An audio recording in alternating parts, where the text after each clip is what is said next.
All right. That was if you want to say that was a Vikings typical win, beating teams that they shouldn't beat, they did it again. They probably played their best game of the season. Um, Kirk Cousins actually had a good game. Let's get into it. I know you're scared. Yeah, I do too. If I were you, I know you're scared. I do too. If I were you, you better bring your A game. Bring your A game. You better bring your A game. Bring your A game. You better bring your A game. Bring your A game. You better bring your A game.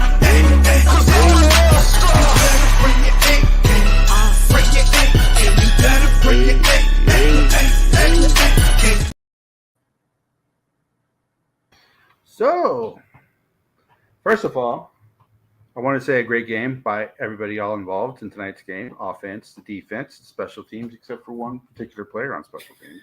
We'll get into that. He's been perfect so far this year, so I'm not going to kill him too much. No, please. He's a kicker. He gets no love. He could have. Oh, yeah, he's a kicker. They're all head cases. We all know that. He's a kicker. He gets no love. They ain't even athletes. But first, let me plug in my light here. My light came unplugged. But first, I got one thing to say, and then we can go ahead and talk about the rest of the post-game show. To all you season ticket holders who sell your tickets, this is worse. This is probably one of the worst I've ever seen. It was 50-50, and it should never be 50-50 with Minnesota. We always talk about how loyal Viking fans we are. We are not. If you're a season ticket holder, if you ain't with us when this team is bad, I don't want you with us when this team is good. So if you don't come back, I don't care. You do not sell your tickets to the opposing team. If you want to sell them to another Vikings fan, that's a different story. But you do not sell them to the opposition. I mean, I'm glad that there was that many, and I guess you can kind of say glad there was that many 49er fans because we sent them home crying. But if you do not want to be with the team when they're not good, then I don't want you. I don't want you when we are good. You know what? I'm going to come to season ticket holders' defense if they do sell the tickets. When you sell the tickets, you don't know who you're selling them to. That's the biggest thing. You don't know if you're selling it to a Viking fan or a Niner fan. It's been that way. It's been that way for years with the Packer games. You don't know. We sold our tickets. I know season ticket holders that have sold their tickets for years because they probably need the money. And don't buy season tickets. Well, and some of them have had them for years. They may go to one or two games, but if they can't make the other ones, you can't let them go to waste. So you got to get your money back. But when you sell them, you don't know who's buying them. They just put them up for sale, and then and I think it's through whoever, but they're bought online, and you don't know of what fan they are. You just don't. So. I'm sure if you want to sell them, you can put them on a Vikings page. Say, hey, I can't make it to the game. Does anybody want to buy my tickets? Some people have done that, but then some people don't do that. Those that aren't part of social media, and there's a lot of them that aren't, they just go to I think the NFL has a resale page, and they sell them that way. You just don't know who's buying the ticket. So I mean, and for the tickets that go on sale, which I don't even know when single game tickets. I didn't hear nothing about single game tickets this year. I usually hear it. And, but yeah, there was a lot of red in the stands tonight. A lot of red. I think it was 50-50. It's usually 50-50 when the Packers come to town, and sometimes 50-50 when the Bears. But for the Niners, and we got a lot of transplants up here, and the Niners are like that hot team that everybody likes. Yeah. So you kind of get that whole, they're like Kansas City, but Kansas City's close to us. So, but with the Niners, they're the West Coast, but you have fans especially those that really don't follow football. So they follow the most popular teams. So you're going to get those. But I mean, yeah, if I had the tickets, I would definitely go to the game. But I mean, because there are days where I can't even get out of bed. I can't walk. And if I have season tickets and I'm not going to let the ticket go to waste, I'm going to sell it. At least get my money back. Because them tickets are freaking expensive. Yeah, I just But every team nowadays is going through it. I mean, hell, the Raiders got more fans from out of state than it's like other teams are like having like what is it? Vacation packages for when the team plays in Vegas to play the Raiders. So the Raider fans are usually outnumbered by everybody else. Charger fans definitely outnumbered by everybody else. Even some Rams fans are definitely outnumbered. So well, they were outnumbered by Steeler fans Sunday, but that's yeah, different though. They yeah. haven't been. LA hasn't had a team in how many years though? So No, and for this is all transition. new. Even though they Yeah, won a Super Bowl, this is all new, which I yeah, think the NFL helped push that. Well, But that's for another topic. yeah. But So is this one of those games where the Vikings won a game where they shouldn't have won, or is this quote unquote what they are they? Is this what they're going to be like now? They well, still turn the ball over. they still did Viking things, but they Yeah, overcame them. On paper, they should have got their asses kicked, but you don't play the game on games paper. on paper. Yes, yep. So what they did today was they actually played. This is their first complete game that they've played all year on Yep. both sides of the ball. Yeah, they did have their lulls where you were kind of like you don't want to give San Francisco any type of hope because the way that team is built, they're going to take advantage of it. But tonight, I tell you what, the Vikings, KOC's play calling had its moments where I wanted to just punch him in the face, but for the most part, it was effective. Kirk was effective. He missed a couple of TDs, but Kirk was fine. My big thing was the offensive line played better. And I don't know if that's because Reisner started or what, but they were more physical with that 49er defensive line. That 49er defensive line is good. Yeah. Don't take nothing away. That 49er defensive line is one of the best in the NFL. And I don't think Kirk got sacked today. No sacks. No, he didn't get sacked tonight. So, that you give that offensive line credit. I'm still upset with KOC that he doesn't stick with the run. You've got three backs that could actually do their thing. Tyson Chandler looked good tonight. Tyson Chandler looked good. The only one who didn't look good, Madison looked good early. He looked good early, but then I don't know what it is. He'll have a couple of good runs, and then he'll have a couple of runs where he looks lost. Yeah. And then Cam Akers looked good. Cam Akers looks like I would start Cam Akers, to be honest. Well, doesn't he start? Isn't he the starter? Don't they? Well, I think Madison started tonight. I think he uses three safeties and only two linebackers. Who's that? Flores. No, Akers is a running back. Oh, sorry. I thought you said Bynum. I'm sorry. No, Akers is a running back. But yeah, I saw Bynum on TV too, so that's another reason why. I'll tell you what. And Bynum, now keep in mind what Bynum did tonight. Travis Kelce had beat him on that pass that he jumped up there for and didn't get, right? Yeah. He got one of those interceptions tonight doing that same play on Kittle, the last interception. Yeah. So the kid can play. I mean, he's playing safety, but he's also a corner. So he came through. Danielle Hunter is Danielle Hunter. I'll tell you what, the defensive line actually looked pretty good. Yeah. I don't think McCaffrey had over 50 yards rushing, did he? No. He had 15 rushes, 45 yards. Yeah. 2 touchdowns. One was receiving pass out in the flat, and he was wide open. I'm like, yeah. But he was ineffective. Yes, they didn't have Trent Williams. They didn't have Deebo Samuel. So going back to the prior week, I told everybody they hold San Francisco to 17 points. They're winning. And the fact that the national media, all the 49er fans, including the one that you had on the other show, to sit there and say that the injuries that they have are not going to affect their offense at all was just the most ridiculous thing I've ever heard. The Vikings defense, and another thing is they were acting like the Vikings defense this year is the Vikings defense of last year. It's not. This Vikings defense is way better than it was last year, which goes to show that last year really wasn't the players. It was how bad the coaching was. So And So the fact, Donato should never have had the job. right? So the fact that people were saying they would not miss Williams, they would not miss Debo, and that the offense would just keep humming. I mean, they shut down. Brandon Ayuk had a good first quarter, but after that, did you hear anything from him the rest of the game?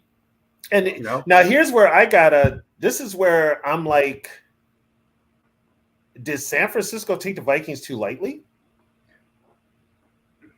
They may have. I don't know. Yeah, I mean it's because Shannon. I mean they I don't know who they play next week, but did they look past the Vikings? Did they expect this to be just a cakewalk? That's another possibility.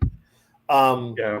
But the Vikings came, and the Vikings. Here's the thing that we haven't seen with this Viking team all year, and I've said this: they were physical. They had been soft all year, especially against the run. Tonight, they were physical. They were actually hitting the Niners in the mouth, especially on the offensive line. And I give that to Dalton Reisner. I give him credit for that. He brings that attitude. This was the first game where the team they were physical. They play the Bengals next week. The Bengals? The 49ers play the Bengals next week. At home, or is that in Cincy? It's in San Francisco. Then they play. See, they may have been taking this lightly because they play the Bengals and then they play the Jaguars back to back. And the Jacksonville games in Jacksonville. Okay. And then they play the Bucks and then the Seahawks. And then they play the Eagles. And see, they're a game behind the Eagles too. Right. And their schedules or our schedule is getting weaker. Theirs is getting ours is getting weaker now. But here's the thing now. The Vikings are 2 in a row. Yep. Okay. You've got to keep this momentum going. You cannot go into Green Bay and lay an egg. You can't have the typical letdown after a big win. No, you cannot have the letdown. But it's Green Bay, so that may keep them from having a letdown. Yeah. And Green Bay this year is not. Jordan Love is awful. Oh my God. Which I kind of love, but I kind of hate because they see that he's awful too. Yeah, but you know what though? Here's the thing with the Packers. They're never going to have that string of Hall of Fame quarterbacks like they had before. Yeah. Them days are over. So if worse comes to worse, they'll probably go through a slew of quarterbacks, before they find another quarterback. But I never was a big LaFleur guy. The only reason LaFleur was successful was because he had Rodgers. Right. That was it. And he was. It wasn't even him. It was Rodgers because Rodgers refused to run his offense. Yeah, that's true. Yep, that's true. Rodgers was like, I've been here longer than you. I know more than you. I'm running this offense. I know this personnel better than you. Yes. And I'm going to use what works. So it wasn't even the 12-year-old's boy success. So, but I mean, what up, Yogi? Hey, Yogi.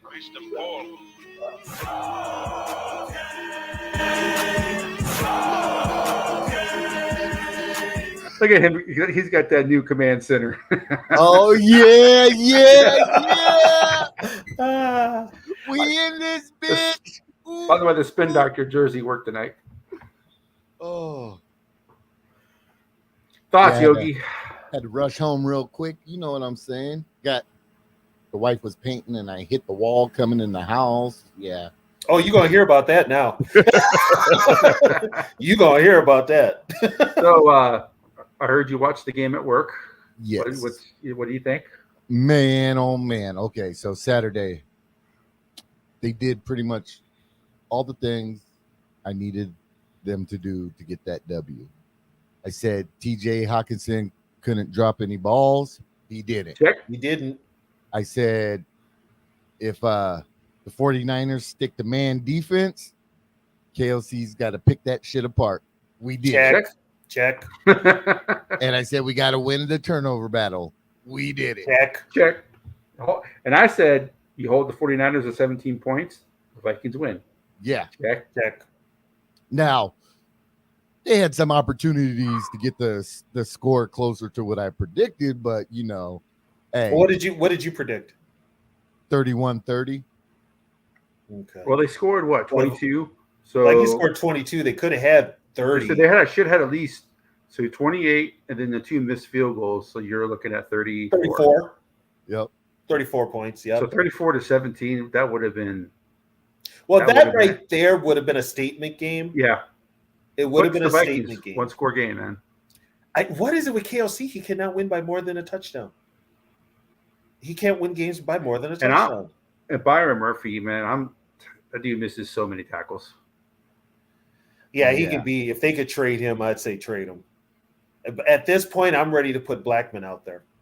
And we got to give it up for Bynum. Yeah. Oh, That dude. Yeah. That dude has been beasting. He's been working on his tackling. That one where he caused the fumble, that interception at the end of the game. How about the worm? Oh, so we got a guy at work. And when he bets on the Vikings, it's always the opposite of what he bets on. So today I'm all, Chew, who'd you bet on to win? He's all, the 49ers. And I was like, yes, because every week it's been the opposite of what he's bet on. Yeah. Fair. To where he'll bet yeah. Yeah, no kidding. But yeah, I think Sarah said she wanted to come on, so if she still wants to come on, you're more than welcome to, Sarah. But yeah, I mean, this is by far and away. I think this is the most complete game they've played in a while. Like, I don't even think last year they played a game this complete last year. The Green Bay game was, and after that, Game it was one. all close. Okay, yeah, they haven't played one since then. Yeah. This is the first one they've played all year. That was a complete game. There's Kirk Cousins look like a substitute teacher in the press conference. Yeah. I gotta tell you something though.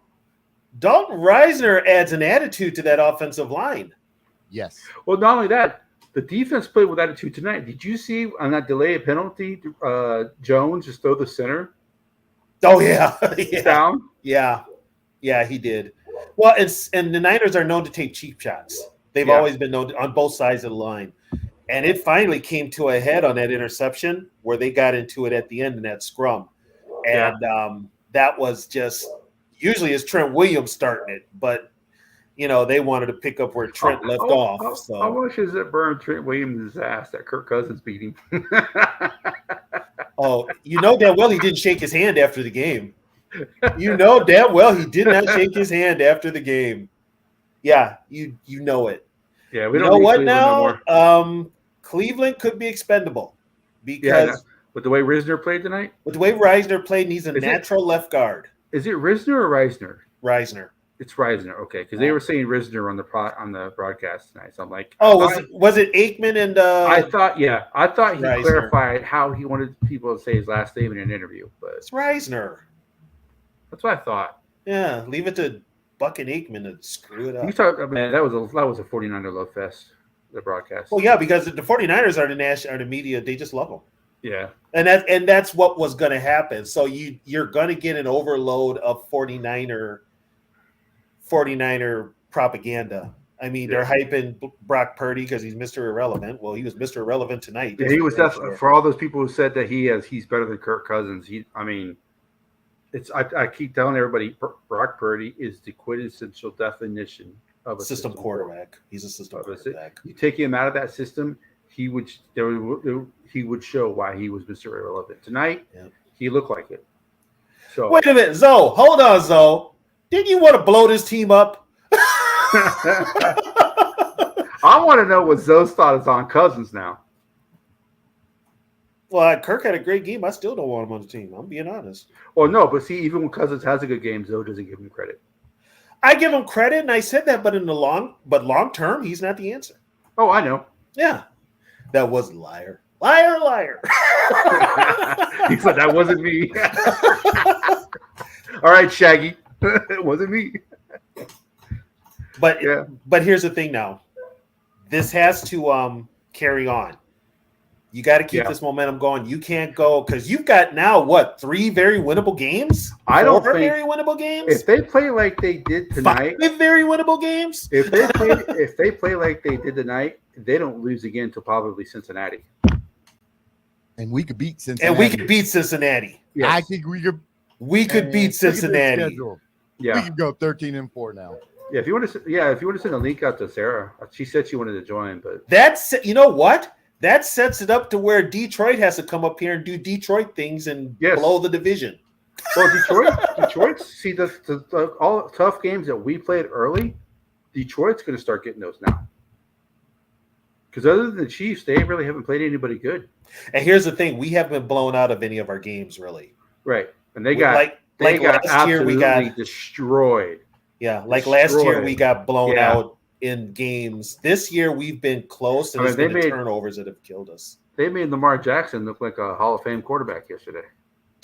God. And he's not. He's a better thrower than what Justin Fields is, but he's not a very good Lamar, thrower. the human highlight reel. I saw them highlights. I'm just like, really? This is like Madden. Yeah. And then Justin Fields, I think the Bears proved they don't need him. Yeah, I wouldn't be surprised if they move on from him. Yeah. But and also it's a possibility because Ryan Poles didn't draft him. What up, Dave? So, hey, Dave, how do you say their quarterback? What is it, Badgett or what is it, Baggett or Oh gosh. Bimbo Baggins? What What's up, his name? Sarah? What up? Welcome, What's up, Doug. Yeah. What up, Sarah? So, what do you think of tonight's game?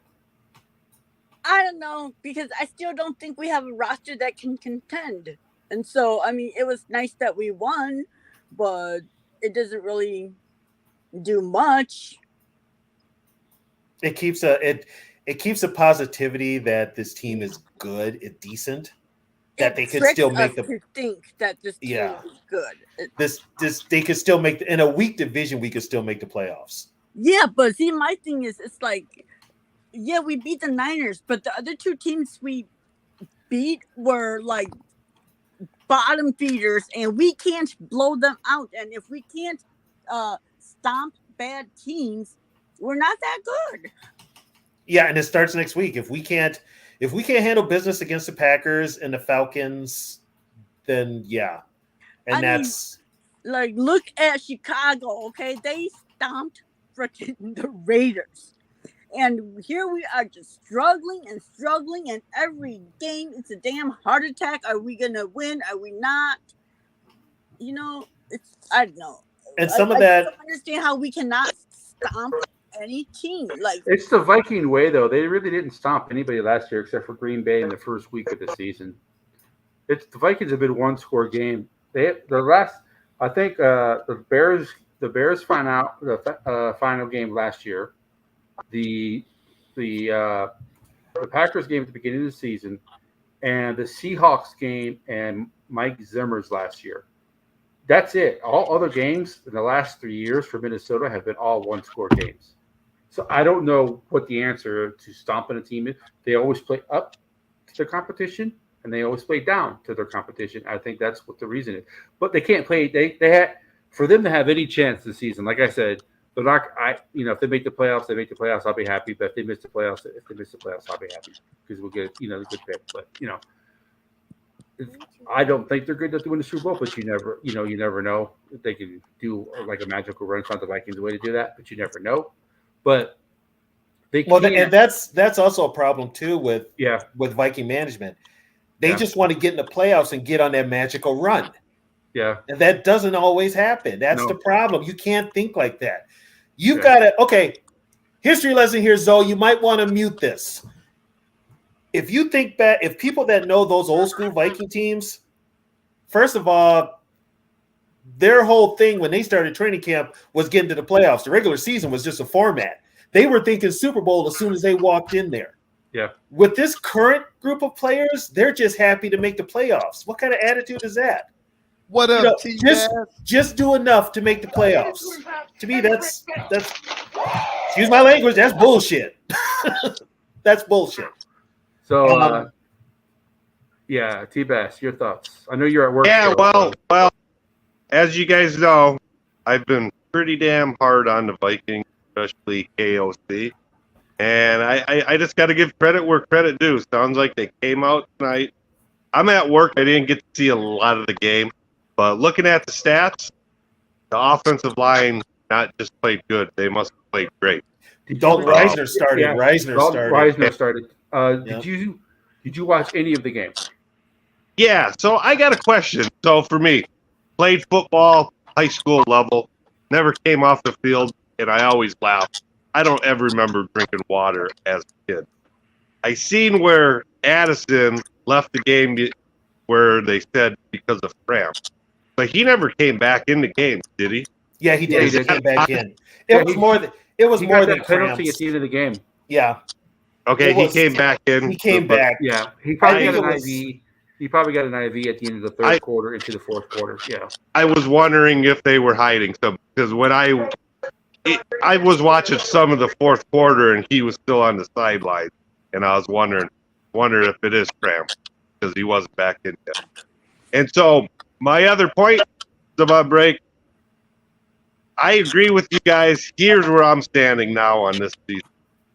That game excites me a little bit.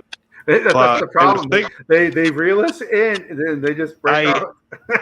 I was thinking, I want one of the two sides of the spectrum now. Either I want them to win the division, and then I'll worry about the playoff, or I want them to do bad and be picking in the top 10. I don't want we came back and won 9 games, we get a second place schedule, and we don't get our quarterback of the future. Yeah. Well, because if you look at That's their, what I'm scared about. if you look at their schedule, there is only 2 teams I am really, really worried about. I'm gonna say they could lose any of these teams, but the Lions, if they play well, are very hard to beat, and Cincinnati, if they play well, are very hard to beat. The other Cincinnati is not that good. no, I said if they play well because they have Burrow. If Burrow And Burrow looks human this year. yeah, if Burrow and Jamar Chase, get on that, if they're clicking, they're hard to beat. But but I'm saying of all the teams that are left, the game, if the game was here against Atlanta, I would be more confident in that. That might be a tricky game. But other than that, the other teams that are playing are awful. Okay, the Vikings aren't world beaters myself. Well, But that's where I'm talent-wise, standing. but talent-wise, the Vikings do have more talent than a lot of teams that are coming up with the schedule. Well, so the next 2 weeks, we've got Jordan Love, who looks horrible, Yep. and Desmond Ritter, who is garbage. Yeah. So he looks bad. So I'll tell you what, if the Vikings lose to these 2 teams, it's like, forget it. Move on to next year. You can beat these 2 teams. But We winning. but if they lose to the next 2 games, the trade deadline's over already. That's what scares me. The only one that looks to be traded, though, and I'm going to tell you, I'm being truthful.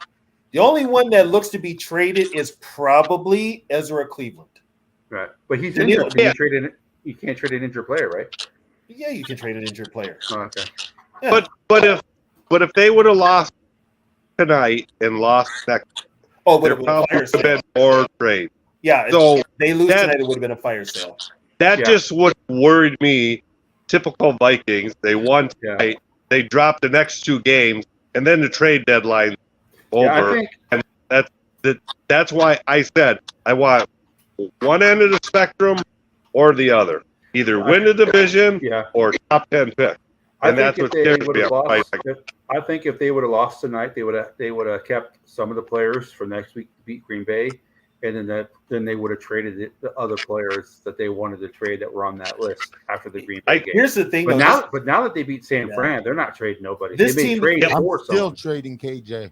I'm still trading him. yeah, I'd still trade KJ. You know, I actually made I a would. comment in Justin's game and Justin's live stream today. By the way, great job today, Justin. Great show. I said I'm surprised that in the whole first quarter, I'm surprised they didn't throw to KJ. Oh, They gee, were you wonder throwing why? everybody Finally. Did you see him tonight?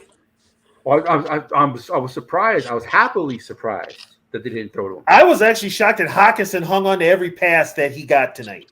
I think he heard the chirping. Well, I got to go, guys. I just wanted to pop in. All right, finally, TS. Bye, T-Back. finally a performance that I'm excited about. Yes. Good job, AOC. I've been right in your ass. He did call a good game tonight. Seems To a like point. All right. I'm still Yeah. going to ride his ass. Well, no, Especially at the there's a goal line. Later, T-Bass. Pleasure Later, as always, T-Bass. man. Bye. Welcome anytime. No, you can say going for the field goal on 4th and 1, all that type of stuff. You can say all that. Doing the quarterback sneak with chicken leg, Kirk Cousins. I can, if you want to criticize that. And here's the thing. That whole scrum thing only works when you have a powerful center. That's not working with Bradbury. And it doesn't help when he forgets the snap count. Thank you. You know, it's like, come on. They should have put Reisner in at center, moved him over to center for that play, brought in what's his Brandel to play guard to get more. You weight could have brought in Schlattman. Yeah, that's who. Yeah, I like that attitude that Reisner brings to it. Makes our offensive line not look as soft as they did before. Yeah, both sides of the Yeah. line tonight Yeah. had an attitude. I noticed that they were actually hitting the Niners in the mouth. That's how I put it. They were. Oh, What's man, up, the D miss- Wood? We the got man that missed Big 11. in the building. What What's up, up? D Woods? What's up with you on What's up, cars? what's up, What's the deal? He's live from the parking lot of US Bank Yep. Stadium now. Nah. I just did a Walmart run after the game, man. So I thought I would get on for a few minutes with y'all, man. How y'all doing out there, man? Feeling It's a win. We'll good. take it. It's a Yeah, win I against. It's a win. We'll take Hey, it. With the way the man, fans being have out been here in lately- California, I get to mess with all these Niner fans tomorrow. Oh, they gonna I was be. getting ready- Ooh, they gonna be salty I as was getting hell. ready to say. I was getting ready to say the same thing. I usually do not dislike the 49ers. I can take them or leave them, but with the way the fans have been talking, acting like the Vikings are, looking past Minnesota. Yeah, the Vikings have not been Yeah. good this year, but they have not been blown out. They've been in every game. So to act like Minnesota doesn't exist and to act like your team's not going to miss a beat with all the injuries you have, Right. that's what made me more. That's what made me mad more than anything else. And then, so Well, they, go and speak your word. Bang, Viking gang, right? That's what the Niners be saying. Yeah, bang, Viking gang. That's what I'm talking about. But what you guys Hey, think today? I thought they was going to lose because KOC play calling was horrible. Like it it was wasn't. in and It out. had its moments. It had its It had moments. its moments. I was worried like they gonna blow this, man. Oh, I that's was- always there. I And mean, there how was- many of us were sitting there when they missed that field goal and they had a minute 13 left to go in the game to drive down the field down by 5? How many times have we seen a team go down and get a touchdown with no time left? With less than a minute sometimes. Yeah. Yeah, many times? we let that guy in Dallas do it. What was it Cooper Rush? Yeah. Cooper Rush. And they Yeah. Kellen Moore did it for him. And Kellen, Yeah. that was Andy Dalton. The Red Rifle. Well, they That was said Andy so many Dalton. backup quarterbacks beat us. Yeah. It's funny. I want Dak Prescott to play every time we play them because we seem to be able to beat him. Well, yeah, but he put up 40 points on us last year. Their running game put up 40 points against us last year. But he threw 4 So what- TD passes. So what you guys think going forward the That was a next great 5 games? They can run the table before the bye week? They could. They could. They And that, could, that but would they're be just the gonna piss me off. that They're would be gonna the lose most. they're gonna win like one game and then lose 3 and then win 1 and then lose 4 and piss me off. They can't be inconsistent. That's the whole thing. This team has Yeah. got to show consistency. They just can't. And that's what pisses off Viking fans the most. When you have a game like tonight and you've won 2 weeks in a row, you beat a team that you should beat, and then you beat a team you're not supposed to. Now you're facing a team that you should beat next week in Green Bay. If you go into Green Bay and you lose, that kills whatever good vibes you had for the Yeah. last 2 games. Well, It Kills the kills only, momentum. way, the only way Green Bay can beat people now is by running the football because that quarterback is useless. And the Vikings have been pretty good at stopping the run lately. I mean, they held McCaffrey to under 50 yards rushing today. If you would have Right. told me that, I would have told you were on something. Well, we should have known it though when they said Debo wasn't playing, because right there they didn't get the chance to put Debo in the backfield to You're right spell about that. McCaffrey, Exactly. and they didn't play Trent Williams. So guess what? Half your offense is gone, and Kittle was non-existent. He really was. I He mean, he was made a couple of non-existent. big plays down the field, but that was just about it. But he didn't kill us in the red zone. no. He didn't No. kill us in the red zone, and for some reason they had the one pass where they were wide open in the middle, but after that they tightened it up. Hey, Young, So- explain that a little bit more. What you're talking about?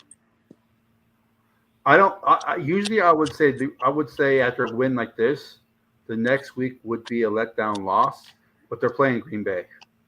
Yeah.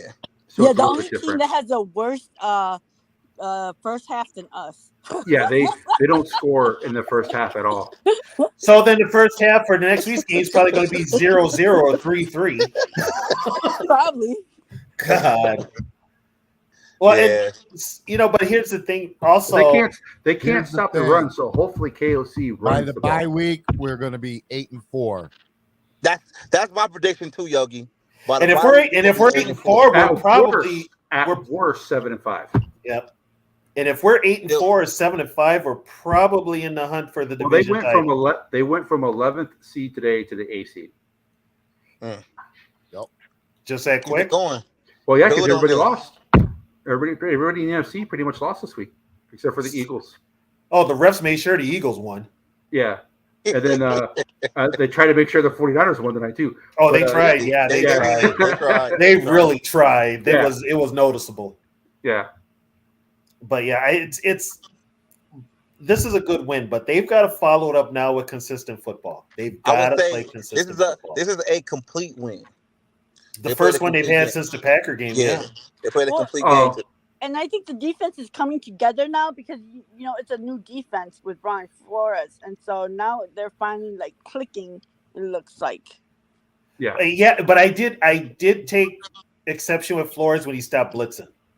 That's when they scored. That's when they went. That's down when they 3 scored yards. that touchdown because Yeah. he was just a They were- 3-man rush. Yeah, they You went think down. he does that because he like wants to confuse him, give him a heavy blitz the whole time, and then drop him back, Well, and then it just could throw in be. the coverage? It could be. Yeah, And with a quarterback like Purdy, he's not Mahomes and he's not Hurts. He's not he's He good, looked but like Mr. He looked like he the looked last like pick in the Mr. draft. Irrelevant tonight. Yeah. He And did. he had two interceptions that were costly. On the same play. Yeah, Cam Bynum was his favorite receiver in that final drive. Shit, You know? put Cam Bynum in at tight end because he. Yeah, he was right where it's just with they put an offense together for Purdy that he doesn't have to do too much work. But guess what? When you're missing some of those pieces, You got to do that work. then he's got to do the work. I don't think he can do it. I don't. I don't know. I think the Eagles might be the Super Bowl favorites, but I get your point. We got to win. Let's Well, Denver go gave ahead and up win. Denver gave up 70 points like 2-3 weeks ago. So, and it was in Denver. Yeah, and the Watchers put But- like 10 points. If it wasn't for the refs, that game against the Eagles and with the Dolphins would have been a lot closer. Yeah. I think now, and I think the NFL they're not going to look into it, but Go ahead, sorry. I was always at the point where I know the refs do their little shenanigans and crap like that. But after this past weekend, It was awful. I'm really asking some questions. Well, 'Cause there's it was If I bad. was a Colts fan, I would be pissed if I was a Colts fan. They literally gave Browns 2 touchdowns at the end of that game for them to win. Which Wow. don't get me wrong, I'm happy because I love Kevin Stefanski and I hope he does well in Cleveland. I really do. But they did not deserve to beat the Colts. I don't know. Miles Garrett played his ass off. He did. I gotta He's give the him best that credit. defensive end in football. I hope so. He played his ass. He was jumping over the line, blocking kicks. Yeah. I'm like, damn. Yeah, he played lights out. I'm like, put a cape on this motherfucker. Yeah, but I mean, like even the Colts was able to put up that much points against that number 1 defense. This year, everyone is just so inconsistent. Well, in the NFL, if you've noticed, 1 week, like the week before this one, the NFL scoring was down. I think it was down for 2 weeks in a row. This week, they amped it up. Yeah, And- they're like, come on, refs. We need Yep, some they 30 amped it up. And the Packers offense is worse than ours. Oh, they give the Packers favors, and the Packers can't take advantage of it. Yeah. I You know, mean, it's funny though. They do not give them as much as they used to now that they don't have Aaron Rodgers. Rodgers Well, no, ain't they- there. they don't have the I was- media darling. They don't I was have the media watching- darling. I was watching Tom Gross and he's like, "Wow, we usually get that call." I guess this is what life is like without a Hall of Fame quarterback. Oh, you think? I told you, Mr. Grossi. I put this in your chat so many times. I said, when Aaron Rodgers leaves, you guys will go back to being one of the worst teams in NFC. They will be the Packers You from weren't alive. 1968 to 1991. Yeah, you weren't alive when they were bad. All these Yep. Packer fans nowadays, they don't know what it's like. They never knew when the Packers were one of the worst teams in the NFL. Well, you know what? They're fixing to get ready to get some. Mhm. Yep, they're That's calling right. Matt LaFleur Matt LaFraud. Oh, he is a fraud. He shouldn't have got the job in the first Yeah. place. Yeah. He is. That's a perfect name for him, LaFraud.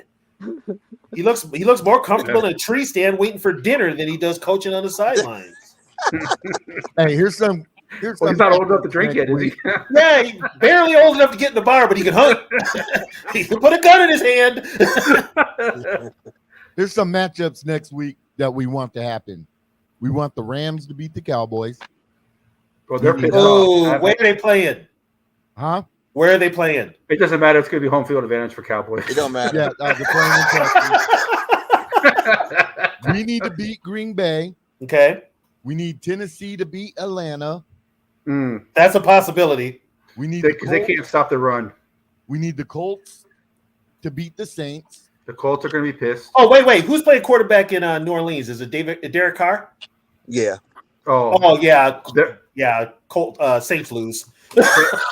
Here's the thing, though. They're better when Derek Carr plays. They're worse when he doesn't. So what does that tell you about the Saints? They suck. I know. I'm just saying. They suck. And we need the Browns to beat Seattle That could happen. The Browns are Is that in Cleveland or in Seattle? in Seattle. Ooh, with that defense though? Is Deshaun playing? I don't trust. I We don't know yet. trust Geno. I don't trust Geno against that defense. Yeah. Geno is like hot and cold. I know. Sometimes his age is kind of shows with Well, his age. not only that, my all wife. Vikings got to do is take care of the end of the. All you can do. Is That's take really care all of we got to do. Yeah. If That's all we got to do. put it this way, you beat the Packers.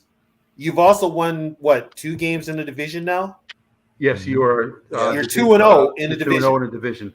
and then the next week you go to Atlanta, which is going to ruin my girlfriend. Ain't going to talk to me for about a week. I 'cause think she's though. a Falcons fan, but Desmond Ritter sucks. To be honest with you, He sucks. I would not be surprised if there's more purple in the stands in Atlanta than there is black and red. There was when I went there. I went to the game in 2015, and it felt like a home game. Because I know when I lived in Florida, when I went to Dolphins games, there was more purple in the stands than aqua. Yeah, all the transplants. So, the only place I did not see more purple than the home team was in Dallas. Yeah, and that's I'm glad changed. that our Because that's America's team, man. suck at drafting, and they didn't draft Jalen Carter, so we don't have to face him twice a year. Here's my thing with that whole America's team. Who the hell said they was half America hates that damn team? Textram, That's true. That's true. Oh, check Stram to cheat? he's the one who brought it up. Yeah, we're America's team. No, you ain't, motherfucker. Half America hates you. That's probably why we hate them, because they're American. But it's not. Oh. It's mostly, as someone who lives in Texas and lives in San Antonio, the arrogance that comes off of Cowboys fans, like Yeah. like when I'm wearing my Yeah. Viking stuff, they're like, "Oh, you guys haven't won Super Bowl." I'm like, "Oh yeah." Well, most of us in this building weren't Okay. alive last time the Cowboys. Guess won what? the The Super Bowl. Cowboys have been relevant since goddamn Cosby was on the TV. Well, that's what I tell them. I was at an auto parts store getting the windshield Damn. wiper for my car. And there was me and the guy who was making fun of the Vikings not winning the Super Bowl. We were like, our 40s, 50s, like our age. Everybody else in there was like 22, 23. I said, I know what you're talking about. All these fools around us right now, they weren't alive last time the Cowboys won a Super Bowl. No. The last time the Cowboys won the Super Bowl, since then, they have never gone back to the conference championship. No. They've gone back 4 times. No. They're cursed. Yeah. Vikings gaming, we got that dub. They're cursed. Put it this way. The last time. man. Put it this way. Last time the Cowboys were relevant. Peace out, fellas. All right, D. Will. All right, Woods. Last time the Cowboys were relevant, Monica Lewinsky was on her knees in the Oval Office. That's it. Was she Yeah. looking for a pen she dropped?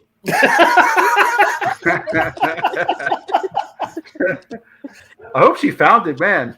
Those She pins are found expensive. she found something. We got Mama Ketch in the house. So I mean, it's Hello, Mama. as long as now here's the thing. This is where KLC, he's got and I get him for this too. Maybe this is enough to light a fire under the team, to get them on a roll, to get it in their head that we can run the table. You go out there, you play balls out, and God, is this so true, T-Bass? Last time so the Cowboys true. were relevant was because yeah, thank you, perfect. I tell every Cowboy fan, I go, we should at least have a half a Super Bowl trophy because if it wasn't for us, you guys wouldn't even have those 3 in the 90s. First of all, yeah, that. Not to mention, you wouldn't have been a Super Bowl 10, you cheating bastards. But no, I agree. I think It's all going to come down to coaching. yeah, they always say that quote unquote from like I'll use Doogie Wolfen because everybody knows who he is. Hey, did you guys hear Chris Olave was arrested? Who? Chris Olave? Yeah. That doesn't surprise me. He went to Ohio State. What did he do? Monday night, after traveling 35 miles over the speed limit, he's currently still in jail, but expected to be released soon. Was he up here? Where was he? Where were they playing? Who did they play? I think the Yeah. Saints were off. Oh, he had a bye week? Oh, no wonder he went home. I don't remember the Saints losing. I think they were off. I was like thinking, what did he come to Twin Cities to see how fast he could get on the Freeway 94? Yep. Well, there's an interstate in Texas where the speed limit's 85. And you Wow. don't hear, well, you don't hear nothing about that damn thing. Nobody ever gets pulled over there doing Hey, what up, Too Evil? Once you Oh, leave the Too city Evil, limits here, 70 of course, up Too that way. What's that, Sarah? Was I that said the speed limit here. Once you leave the cities, it becomes 70. So if you want to, Yeah, drive once you get past the city limits, like Yep. the farther you get past like Maple Grove and stuff like, if you're on 94, it gets to 70. I'm planning on, I don't know when, but I do plan on coming to taking some time off, taking like maybe a week and a half off and come to Minnesota for a game.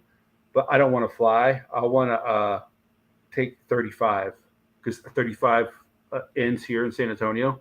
Yes, yeah. I just want to take it straight up to 35 is a beeline. Matter of fact, I Yeah. live right by 35. Yeah. How long is the drive? Well, it's 17 hours from San Antonio to my parents' house in Florida. So I imagine, well, I would say a good 9 hours of that would just 9 be getting out hours. of Texas. Yeah. That's not bad. Mm-mm.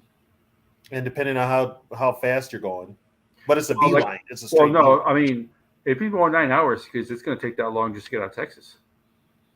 Oh, you mean it's 9 hours to just go from there to the top of Texas to get out of it? Damn. It takes me about 5 hours just to get to Dallas. Dang.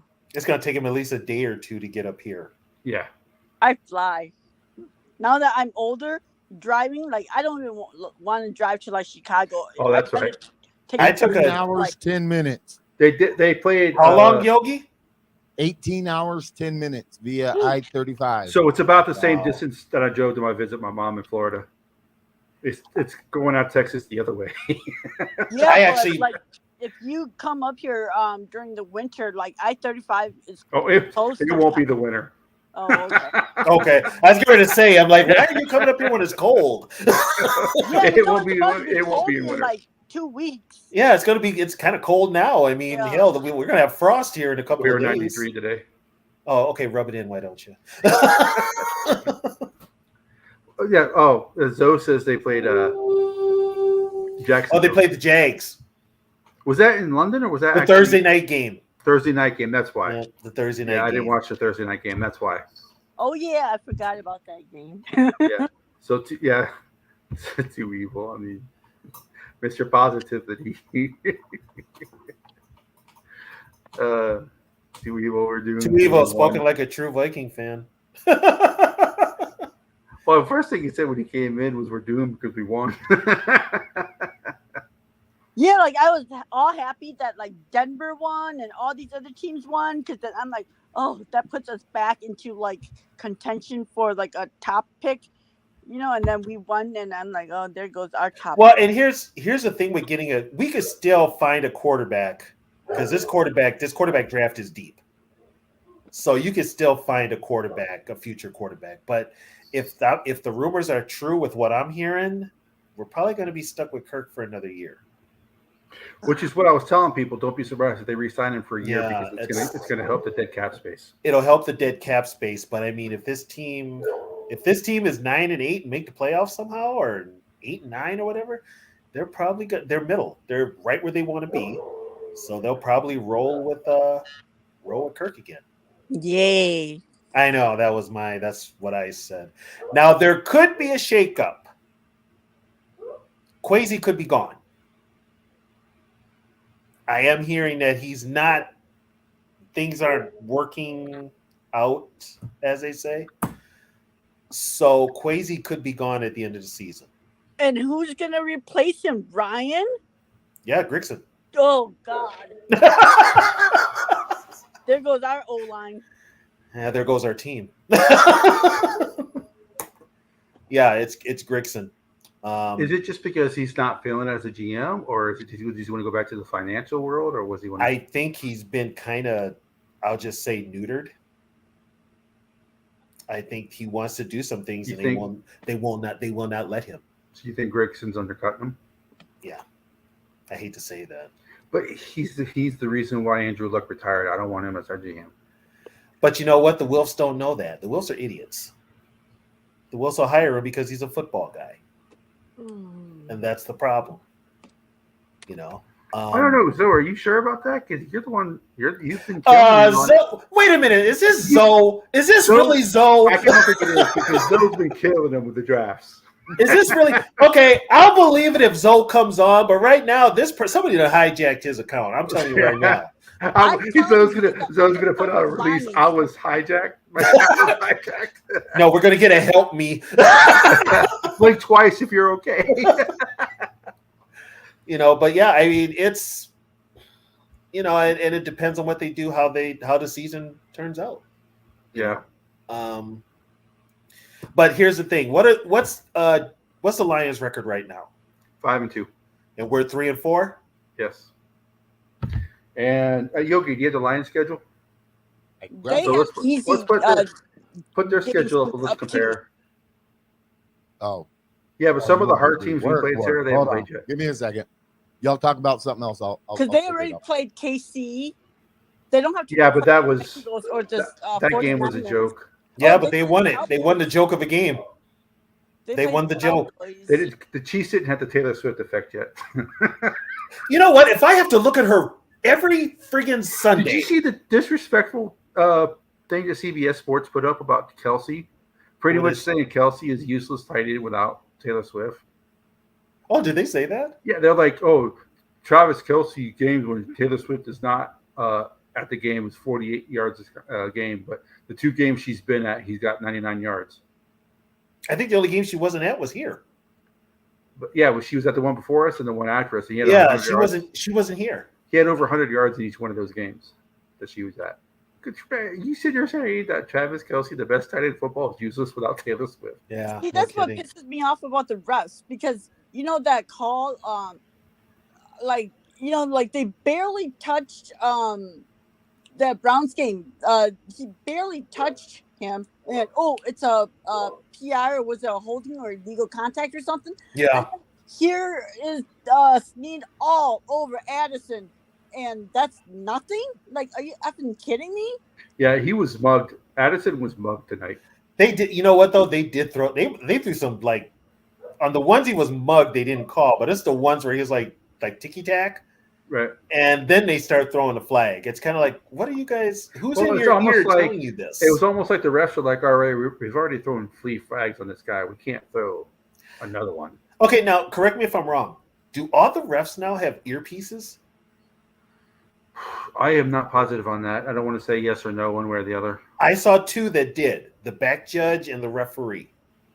Oh, I would imagine those 2 might, because they're so far away from each other. But they could all have it. And like, what are they all might have it because if the league needs to contact them, they all probably need to hear the signal. And what are they hooked up to? It's New York, right? Yeah. Allegedly. I mean that.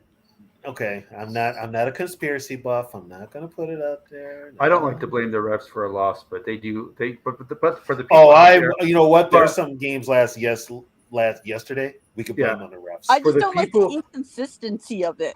Right, and for Yeah. the people who say the referees never dictate the outcome of a game, you're just full of crap. They They tried tonight. Yeah, Because there was a stretch there where that Viking defense was clamping down right. on the Niners, and then all of a sudden they started throwing flags. And Cousins got hit in the helmet again and no call. Oh yeah, well, to them Cousins is punch drunk, so it's Kirk Cousins. They're probably saying, well, if he got rid of the ball sooner, it wouldn't happen. But yeah, Cousins tonight is the reason why he frustrates me so much. If he played tonight, if he would play like he did tonight all the time, people would not be killing him because people see that he has the ability to move in the pocket to get. I thought for sure he was sacked on that one play, but he ended up getting out of it. He was Kirk's problem is inconsistency. That's what infuriates me about me because he has the ability to be a top 10 quarterback, but man, well, and then Kirk has his little meltdowns, and when he has them at the worst time. Yeah. It ain't like. And here's the thing, I never said Kirk, and here I go again, got to defend what I say.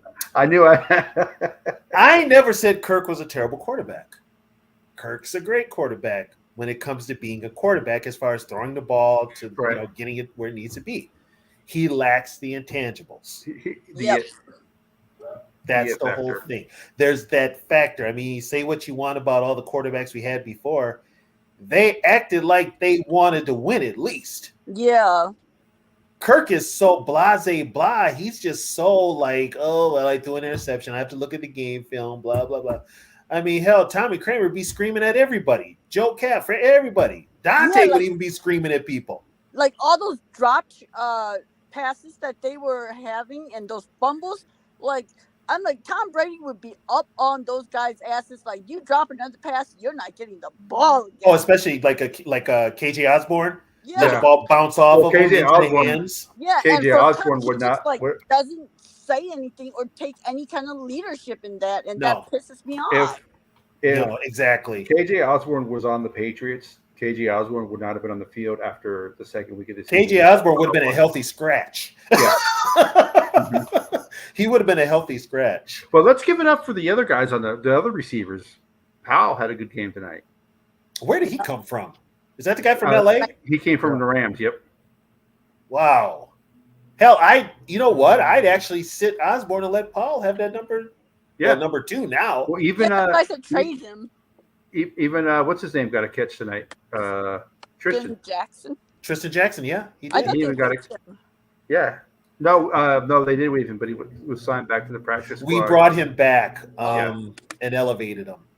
Yeah, the Vikings really like Tristan Jackson. I think they also like Jordan Naylor. Well, he's hurt. He's always hurt. But he hasn't even played. But they drafted Jordan Naylor, though. They didn't draft Tristan Jackson. Same thing. He never plays. He's like Lewis Seen on the offensive side of the ball. Well, I saw Lewis Seen today. It was like the unicorn. Yeah, but Lewis. I saw Lewis Seen talking and bullshitting with JJ on the sideline. Yeah. With Lewis Seen now, I don't know what it is. I'm starting to think he can't pick up the playbook, or he can't. There's something going on with him mentally. He's probably got all the talent in the world. Well, maybe he's not that talented. He was relying on his teammates at Georgia. He had a hell of a cast. He had a hell of a support cast. And the Vikings are. I mean, look at even the guy the Packers traded, Quay Walker. He's not good either. He's from Georgia too. Yep. Yeah, he's from Georgia. Yeah. So it seems like they were good as a unit, but individually, maybe they're not as. Well, and he also, I think, Seen got to freelance a lot too, and he can't do that. Yeah, he can't do that. Yeah. Right, but there's something he can't put his. There's got to be I know Metellus is playing lights out though. So guess what? I'm not benching Metellus just to see what Seen can do. People were killing him because of that catch that Kittle made on him. Kittle's the second best tight end in the NFL. Yeah, that's going to happen. Yeah, it's going to happen. That's going to happen. Stop every pass. The one they should be asking the Niners who was covering Hawkinson tonight. They probably were like, we don't have to cover him. He can't catch. Yeah, true. That's true. Yeah, it's it's like, but I mean, I give Hawkinson, he finally earned his money. He hung on to he hung on to his That's because he passes. left his wallet at the car in the Yeah, locker room. true. Yeah, because those drop passes aren't gonna make him meet his incentive. Oh Yeah, God, next Monday is the Raiders and Lions. yeah. I may have to avoid that one. Watch the Lions lose. And then they got a bye week, and then they're at the Chargers. They got the Bears and the Packers at home. Then they go to the Saints and the Bears. They got Denver at home, and then they got us. They pretty much got almost the same schedule as Same schedule, except they got Dallas after us, Mhm. and And we I got the Packers. I don't think they've played. They haven't played all the teams in the NFC West yet either, have they? in No, the West. They're playing the Chargers in like what, 2 weeks? You said. Yeah, they still got to play the Chargers. They still got to play Denver. They play Denver before they play us. The Chargers are so up and down too. Yeah. I'm telling you right now, look for I'm really thinking if Brian Flores keeps going at this defense at the pace he is, he's getting the HC job. And I wouldn't be shocked if it's the Chargers. Harbaugh's going to the Chargers. You think Harbaugh goes to the Chargers? No, I think Kellen Moore is taking over. Is he ready? I don't know. I don't know if I trust Moore. It's kind of quick. But there's a lot of bad teams out there. I mean, Yeah. Are the Bears going to keep Eberflus? I hope they do. Who is this? Who is that guy? I have no idea. Eberflus? Yeah, who Yeah. is he? He was the DC in Indiana, I think. For the Colts? For the Colts? That's where he came from. Wow. But see, that's what I mean. Like, look at Chicago yesterday. Their backup and their backup was stomping Vegas. Yeah, And but I think the Raiders. The Okay, Raiders and are I'm bad going to tell you, too. I got to be honest. How the hell does Josh McDaniel must have blackmail footage or something on these coaches because he keeps getting head coaching jobs and he sucks. Yeah. He sucks. I'm I don't like, know. I don't know, Young. The way I think Bieniemy might stay in Washington with the Commanders. Yeah. because that's probably going to open up because they got Yeah. new owners and the new owners are not going to put up with the way the team's playing. No, they'll give Bieniemy that shot. They will. Now if they just change their uniforms, it'd be cool. But Now, if we win next week, are we going to be buyers, do you guys think? no, I think we stay status quo. Oh, they might trade Cleveland or KJ. Well, okay, if we win next week, we're what, 4-4? Yes. Yep. We're 500. I bet they stay status quo because they're 4-4. You don't And they'll think be they'll try to second. bring somebody in, though? They would be second in division in 3 games. Well, if you Two bring games up on the somebody Packers. in, what are you gonna? I mean, we need help all across the board. But Yeah. with the fact that But now, say fine. they win next week, you got a 3-game winning streak. Hey, quick question. Where's all the 49er fans that said they would be in this post-game chat, win or lose? What 49er fans said that? Oh, I saw it saw it on a couple of the network shows that we had, like Justin. So 49er fans are like Packer fans. When they lose, you don't hear them. They go ghost. They do. They go ghost. Hey, we need to do whatever we gotta do to bring in Akeem Hicks. What is it with you and Akeem Hicks? He's a beast. He's old. He also doesn't get along with Chris Rumpf. Hey, that's okay. Oh, really? You want to start a war in the locker room? You gonna break it up? If they get in a fight, do we call Yogi? I ain't stepping between those two. Hey, they need to tough it out for how many ever. Well, you could. more You know games. what? You bring Akeem Hicks in, which you know what? Now he'd be cheap. Yep. You could bring him in for 8 games, get the veteran minimum. He doesn't have to play a lot of snaps. Contract's not guaranteed. The contract's not guaranteed. It does work. It does work. Because it'd be better than trading for somebody, even if it's for a 6. I or don't 7 think pick. that. Matter of fact, I'll tell you what. I would actually cut Dean Drake. Lowry and bring in Akeem Hicks. I'd trade Dean Lowry to the Seahawks Trade it back to the Packers. or whatever. Packers let him walk in free agency. You think the phone's ringing? They're going to hear Dean Lowry. You don't think they're going to hang up? Well, see, my only thing is the Packers do have good cornerbacks. Their cornerbacks are good. So, but they can't stop. You know the what? run. You know what though? Their quarterbacks are loudmouths. Yeah. Well, I mean, they're above average. They let Russell Wilson light them up yesterday. But the Vikings were without JJ, so they'll probably play zone. Well, you know what? They'll play because zone, the 49ers proved even with the backup Vikings receivers, you can't play Vikings man-to-man. which could kill them playing zone because if Addison gets underneath that zone, lets him do something in the open field. Well, because could Powell's be a fast problem. too. I didn't think he was that fast. Yeah. He's pretty fast himself. I'd actually put Powell in the slot. I would Yeah. put Powell in the slot.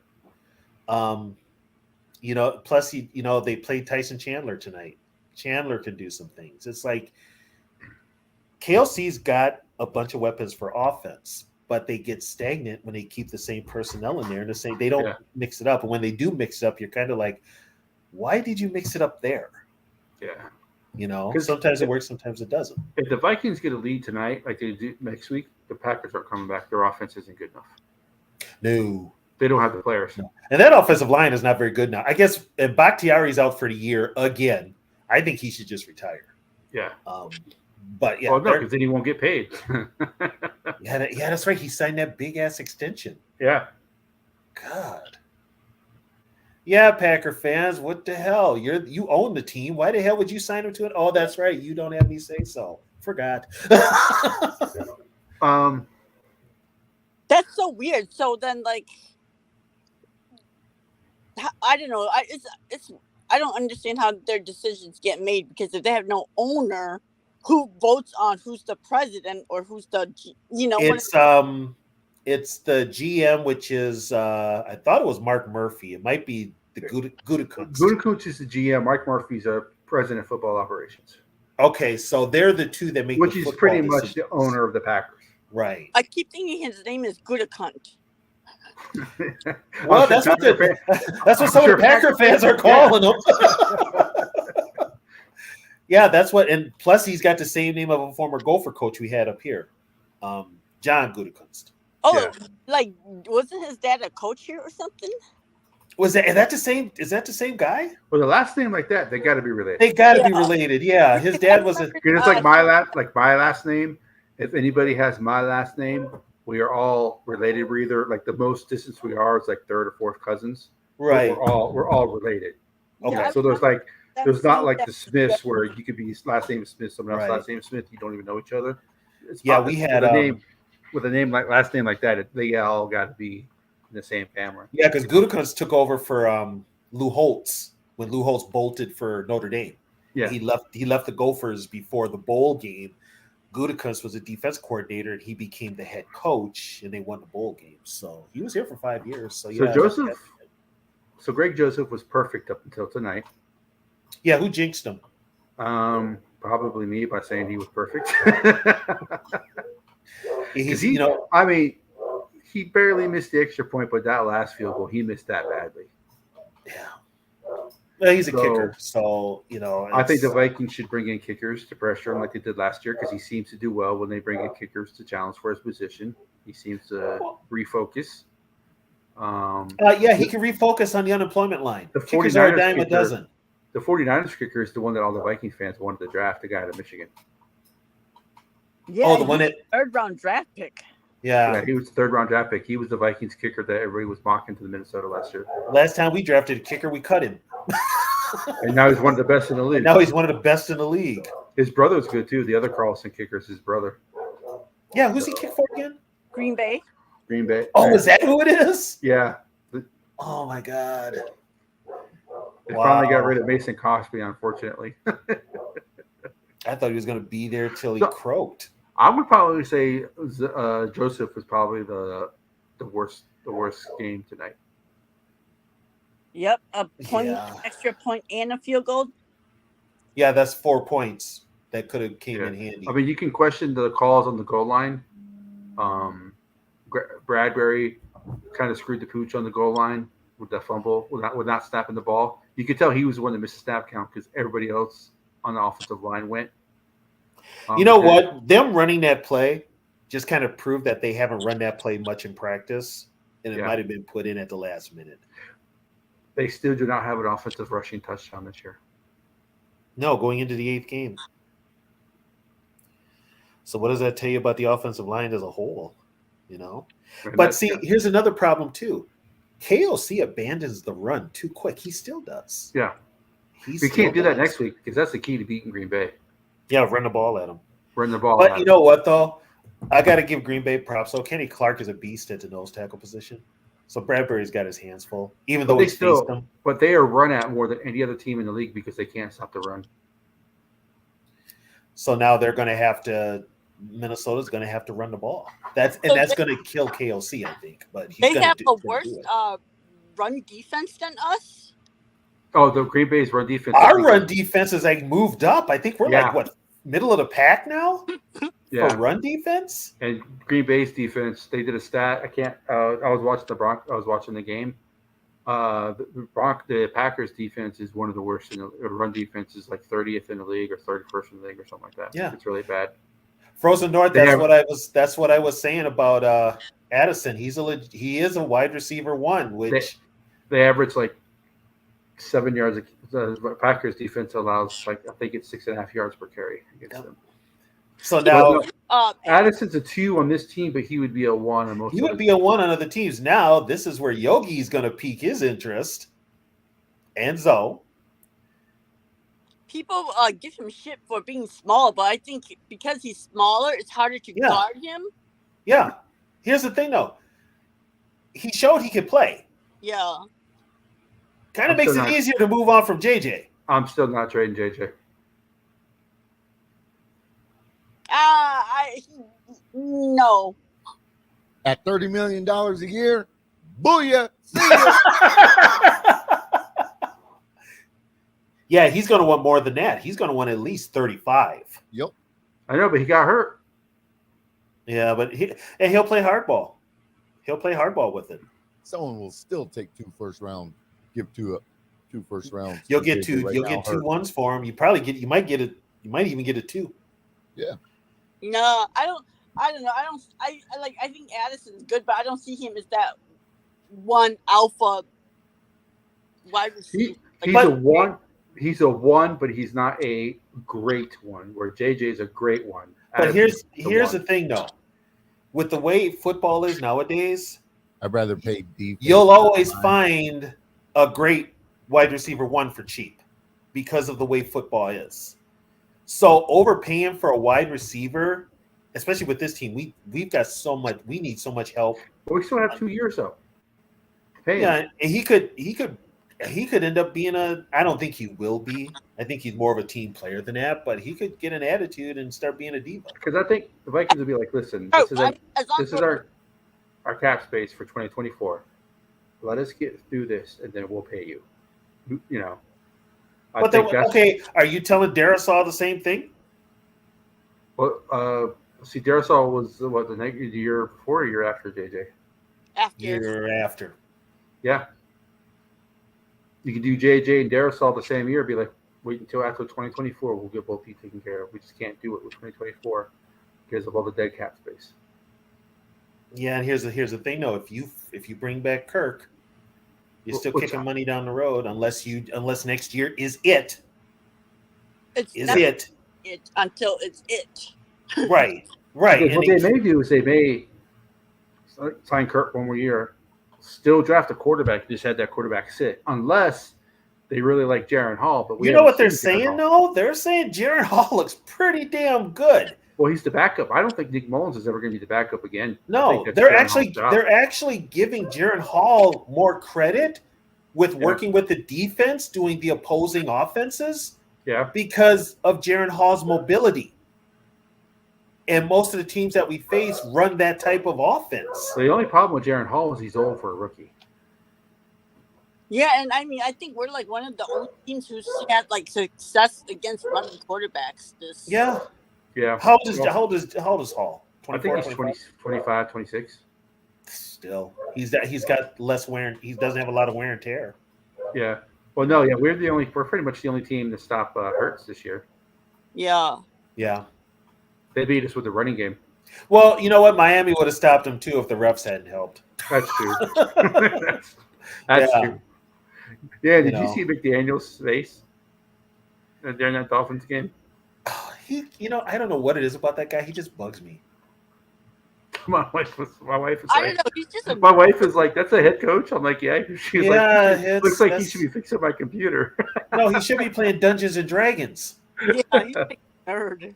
He just I look at him and I'm just like, that is my head coach. And he's lucky he's got Vic Fangio for his defensive coordinator.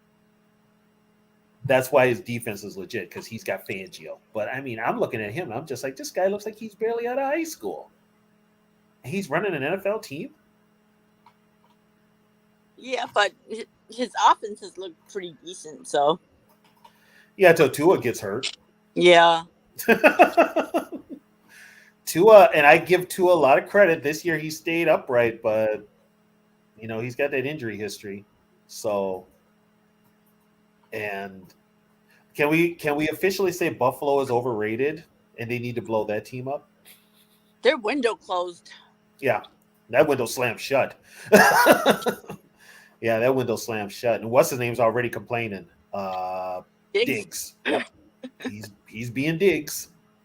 So Yeah, I mean, like I don't know. I just don't like how like every year they automatically get dubbed as like a Super Bowl contender, and it's like, why? They haven't shown anything either. no, and it's Josh Allen, and I've always thought Josh Allen was just kind of overrated. I really did. I was never that high on him like everybody else is. But he's kind of the reason they're not successful, because he has his own meltdowns too. So Yeah, I mean, I was shocked that the Bills. I mean, that the Patriots beat them. Like, holy cow! they let Mac Jones beat him. That's embarrassing. You let Mac Jones beat you. Yeah, because I mean, the Patriots have been able to score only 6 points this whole month. Yeah, Yeah, and they let Mac Jones go out there and look like Tom Brady. God, I think the only other thing that's more embarrassing is Tampa Bay let Desmond Ridder beat them. yeah. And we're facing Ridder in 2 weeks. That's why I think the Vikings. That could be a game where the Vikings actually, the way the defense is playing, they got Bijan Robinson, who is a difference maker. He's been quiet the last couple of weeks, though. Yeah, and they're not playing him much. They're playing Algier. They're playing Algier more. Cordell is getting back into the mix, but Ritter's not throwing the ball to Pitts or Drake London. So I don't know what that is. I think Arthur Smith loses his job in Atlanta too. So there's going to be some job openings coming up, and Flores is going to be mentioned for some of them. I don't know though. I think you don't think he's still in the doghouse with the NFL? I don't think he's. Oh, put it this way, I don't think he's in the doghouse as of yet.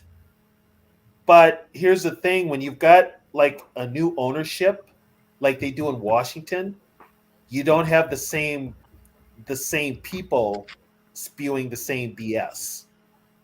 So with that old crew, he's probably still blackballed. But also, and I tell people this, the trial with John Gruden is coming up. And a lot of that dirty secrets that the NFL has is all going to come out now, because they're going to have to admit that they're the ones that leaked those emails. That was Roger Goodell that leaked those emails. So they're going to have to do some real strategic, what's the word I'm looking for? PR. Thank you. Real strategic PR. And if it gets out and this was all true, that's a real black eye for the NFL. Real black eye. Because here's the thing. They've come up with every excuse for Eric Bieniemy not getting a head coaching job. Mm-hmm. But look at who they have hired for head coaching jobs. McDaniels. And here's the thing. McDaniels got another gig after he basically told the Colts to F off. Was it the Colts? Uncles. Yeah. It was a Colts. He told the F off. Yeah, it was the Colts. He was hired for like a day. I Yeah. think it was or something like that. Yeah. They had the press conference and everything. They had it all set up, and he said thanks, but no thanks. And then, but he keeps getting these jobs, and I'm like, Was that before Denver or after Denver? after. No, after Denver. Yeah, that was after. He Yeah. took the Raider job. Oh, okay. Yep, he took the Raider job, and now I can almost guarantee he's probably going to be gone with the Raiders. So now the Raiders are going to have another opening. There's going to be about Chargers 4 or 5 coach. Raiders don't have enough. They can't afford. Chargers coach is probably gone. Yeah. The Bengals coach might be gone too. Taylor? You think so? Wow. I've heard on some of the YouTube channels I watched, they talked about Taylor might be in trouble if they miss the playoffs. So also, what's his name? Because you got to look at the owner of the team. It's Mike Brown. Yeah, and he just went to the Super Bowl. Yeah, and the conference championship. I'm not saying Yeah. Mike Brown's smart. I'm just saying. People in Cincinnati are saying the same thing. He's not. Yeah. So. So that, I mean, right there, that's damn near So 6 or then 7 openings at the The end of 12-year-old LaFleur boy. might be gone if they continue playing like ass like they have. Who's that? LaFleur and Barry. Joe Barry and LaFleur. Oh, Joe. Yeah. Would the Belichick Packers may get? retire. Would the Packers get rid of LaFleur? I don't know. I'm gonna say no because they're like he's finally got his team. He finally has his players, which I don't care. They can keep LaFleur. Which they, you know, keep him that long because his players and his team suck. I hope they never get rid of him. Just like Yeah. when the Packers got rid of McCarthy, I was like, damn it. Well, and McCarthy got lucky. He had Rodgers. Yeah. He also had Favre. Yeah. You know, so he was lucky. Look at what he's doing in Dallas. Mm-hmm. You know, it's like, It makes a huge difference. yeah, that's a job I would never want. I would never want that Cowboy job.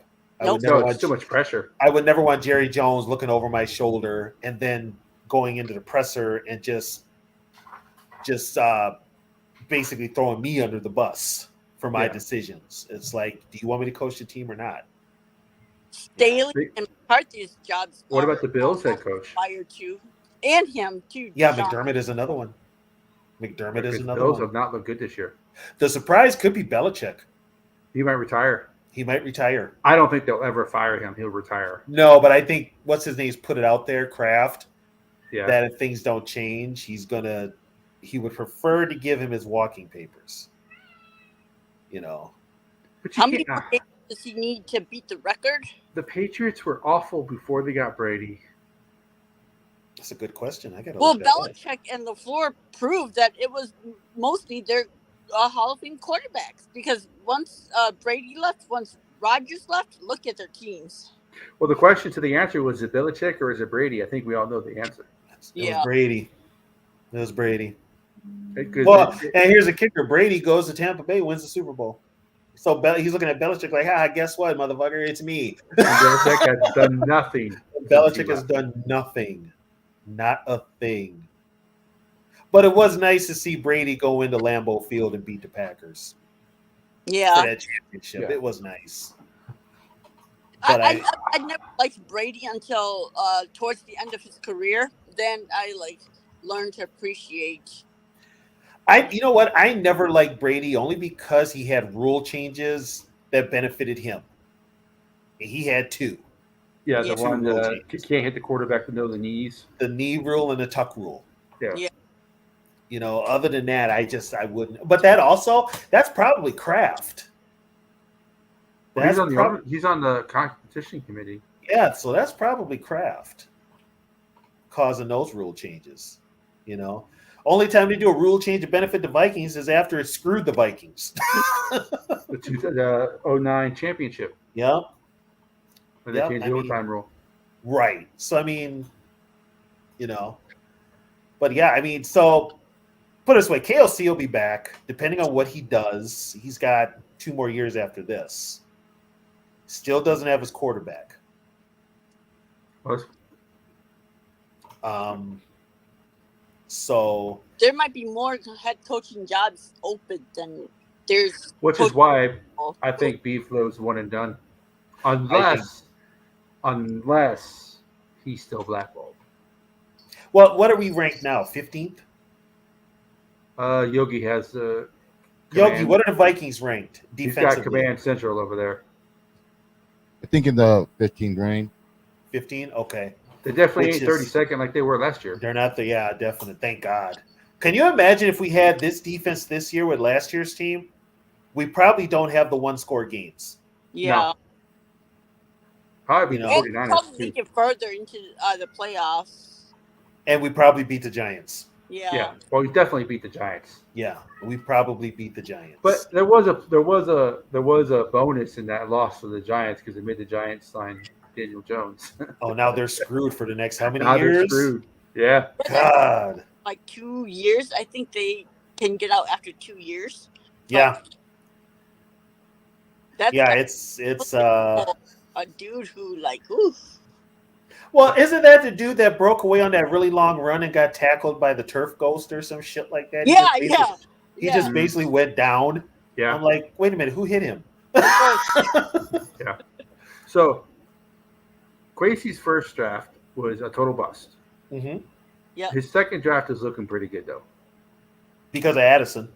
Right. Oh, what's his name? Roy I'll tell you what. Jacqueline Roy looks good. Yeah. He looks good at the nose tackle spot. Well, Blackman who else hasn't looks played. good? Blackman This has hasn't got to played be a much. Brian Flores effect, or our new defensive line coach. I'm not sure. We don't have the same D line coach we had last year, right? It's Chris Rump. He's not that good. But so it's got to be the Brian Flores effect. Bullard has been good this year. Bullard goes wherever Flores goes. Yeah.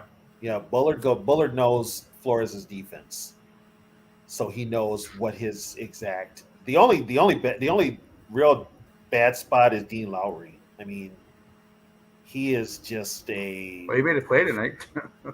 It's one play every 3 games. What does he got? Like one tackle on the year? I think he makes a play once every 3 games. It seems that's what it seems to be. So is that better than Davenport?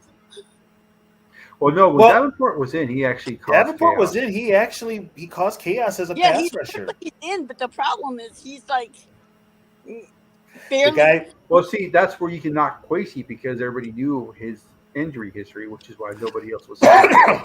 Oh, also. especially for the money that Quasey signed him to. Yeah, that's And- what I was saying. Like yeah. all the fans who want Michael Penix drafted, I'm like, I don't want to hear about because you're complaining about how Quasey signed like these injury-prone players, but you're wanting him to draft Penix. We drafted a bunch of injury-prone draftees too. I know. I said on the other one show I said Penix, but that was in comparison to Bo Nix. I'd rather have Penix than Bo Nix. But You know what? I wasn't that impressed with Bo Nix. I really wasn't. well, no, when you look at his Auburn tape, he was bad in the SEC. That's why he left. Yeah, I was not impressed with him. But I mean, this year we've got a quarterback that we'll probably never see play, which is Hall. That's the problem. Yeah. He might. Who knows? He could be the one. If you put him in the right offense, he could run this offense. If you let Wes Phillips call the plays, don't know if KOC should call the plays for him. That's another one. I'm still on the fence with KOC play calling. I'm still on the fence with it. So the changes they should make is have Madison go back to the 2, have Akers start. Yes. Have Powell be the number 3 when JJ comes back and not KJ. Keep Lee Reisner Reisner in left guard. at left guard. Yep. How refreshing is it to talk about a game where Ed Negrum has not crapped the bed? Is he Who? finally clicking? Is it finally clicking for Ingram? We didn't. The we last didn't 2 games, we have They not haven't talked about called him. his name, Right. so something's going on. And you're not, and everything you're hearing, like with the Vikings in general, like run offense. I'm just like, how do the Vikings this good on a run offense? Well, they don't run the ball that much, but when they do run it, they get success. Right. That's why I think they should keep running the ball. But the fact that you're not hearing Ingram false start, knocking the ball out of Kirk's hands, or running into players and all this other, that tells you something right there too. So, which also brings up another one. That's why you play in preseason. Yeah. So I mean, that's Cam Bynum should be starter at safety if he's not already. But I think they run three linebackers. I think they run three safeties. I think Metellus is kind of a linebacker safety, kind of a Right. rover. because Pace and how do I brain crap? Hicks. Hicks are the starting linebackers. Well, and here's the thing now. The Vikings were playing a 4-3 most of tonight because they had Daniil Hunter in a 3-point stance, lined up at defensive end. Him and Jones and one of them. Yeah. So they weren't lined up in their linebacker stance, and the one that was kind of rotating between nickel and 4-3 was Metellus. So yeah, they did play three safeties, which is what they were going to do with Lewis C. I say we try to trade C and see what we can get for him. Maybe he just needs a new fresh start somewhere else. It could be, but I mean, he's still going to have to get his head in the books. Because I know Harrison is old, but he could probably play 1 or 2 more years. Don't say that. Um, Don't say that.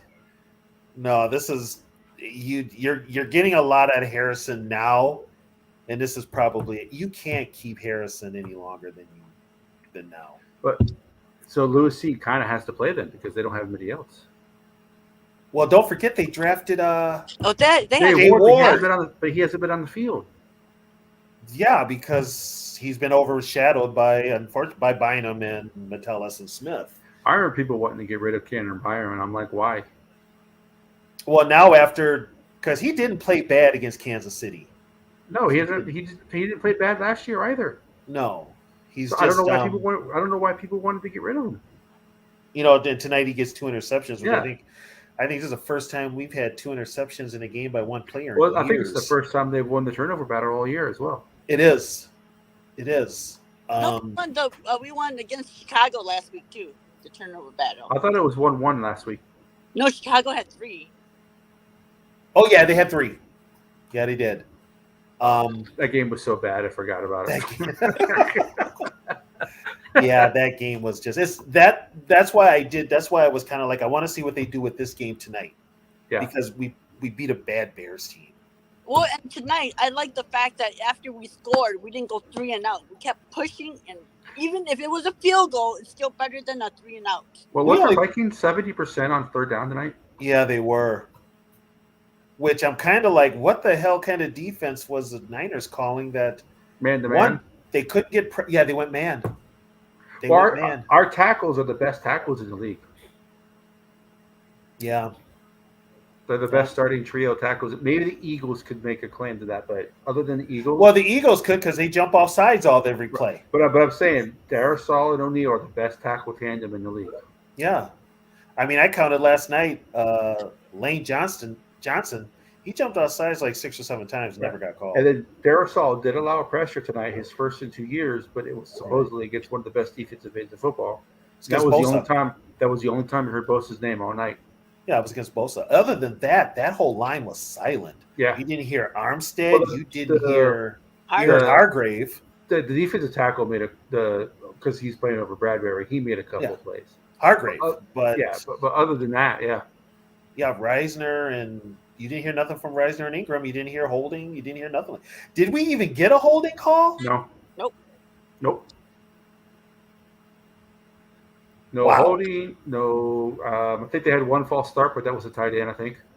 That was on Oliver. They had a holding call. Oh no, yeah, they had the false start on the center. Oliver had the holding call, and then he had the false start down there when they did the scrum. And then Bradbury had the center when he didn't snap the ball. Right. So other than that, yeah, that was it. Wow. Jeez. So I don't know what the hell this offensive line has all of a sudden. But if this offensive line continues to play like this, what do we always say? You give Kirk Cousins a pocket, give him protection. Give him a pocket, he'll kill you. He's one of the best quarterbacks in the league. Yeah, you give him a pocket. If everything works out right for Kirk, he's lethal. The problem is he doesn't improvise. He can't improvise. He made some plays tonight. Big missed throws on those missed touchdowns too, though. Yeah, the one to Addison, he completely missed that play. and that yes, he threw a bad pass. But the second one, like I'm even watching like some of the post game stuff like on NFL, and they're all saying the same thing that Troy Aikman said on the broadcast. Mhm. Yes, Kirk Cousins did throw a little bit behind him, Mhm. but Addison, if Madison was a wide receiver, Yeah. that would have been a touchdown because the wide receiver knows to throttle down in that situation because they can see the player coming. He's like most running backs just keep running, unless they're like CMC or something. But he says if it was a wide receiver, that probably would have been a touchdown because they know to sit in that little area. Well, here's my thing. Why are you throwing to Madison in the first place? You don't let him run the ball. Why are you throwing I think to he him? was the only one open on that play. I think that's why they threw it to him. Hell, he could have threw it away. He threw it right between two Niners. It could have been a disaster. Yeah, I mean, all quarterbacks need back throws, so I'm not going to kill Cousins for his bad throws. But how about the sidearm throw he made tonight? How about getting out of that sack in the fourth quarter? I thought he was sacked on that play, on that third down play. I thought for sure they got. I thought he was sacked too. I don't know I how thought the he hell was he got out of it. It's like what's so infuriating about him. Like, God, dude, you can be so good. Just get out of your ass.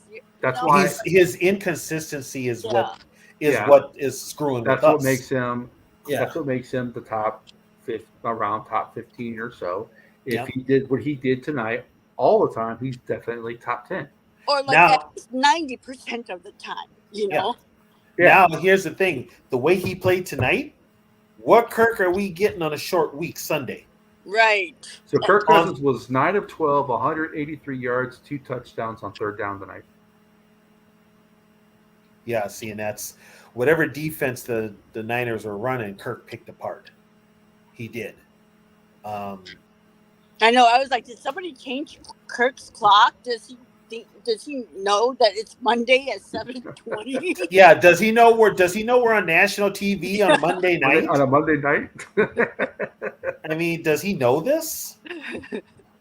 But yeah, I mean, this is like for a Viking fan, these are the games that you want out of Kirk all the time. Or at least most of the time, 90% Right. of the time, you know? Yeah. Right. You can't expect him to play top Right. 100% all the time, but yeah. But I think now, as this defense now is gaining more confidence, Kirk and that offense have a bad game. This defense might start picking up the slack and be able to keep them in it. And they're getting confidence week after week after week. So whatever Flores is teaching them, whatever Flores is showing them, they've bought into. That's why I'm not worried about the next games. Like I said, the Bengals and the Lions are the only two teams that scare me because they have offenses. But here's the thing with the Bengals. They're not playing good. They're not playing good, and that defense is horrible. Yeah. And JJ should be back by then. Yeah. Well, the Lions are the only team that I mean, they're the Lions, so they don't scare me. But They'll play us tough. Yeah, they always play us tough, no matter what. The Lions will play us tough, but like we've said on countless times, the Lions will do Lions things. Like they did Sunday. Oh my God. I barely had the game on, and all of a sudden it was like 14-0. So Yogi, put those schedules back up. Let's do that real quick before we get out of here. No, I was like, where's that Lions fan that was talking shit to me about how Oh no, he came in. No, one. I will give credit. One of the Lions fans did come in here, but it was the cool Lions fan. Yeah. He did come in here tonight, but the one Lions fan that was talking all that junk, he ain't nowhere. Gee, I wonder why. So, all right, so we have Green Bay next week. They have the Raiders. That's probably a win for both of us. Yeah, the Raiders are on Monday night. That's the Monday night game. So unless the Raiders find a rabbit in a hat, I don't think they're going to beat them. That ain't happening. They're going to lose. And it's in Detroit. So then they're on a bye, but we got the Falcons. We should win that, right? Yeah. And then after the Falcons, we have the Saints, right? It's really small. And it's a home game. A home game for us. I think we win. Okay, and they play the Chargers. That could be a loss for them. That could go either way. Yeah.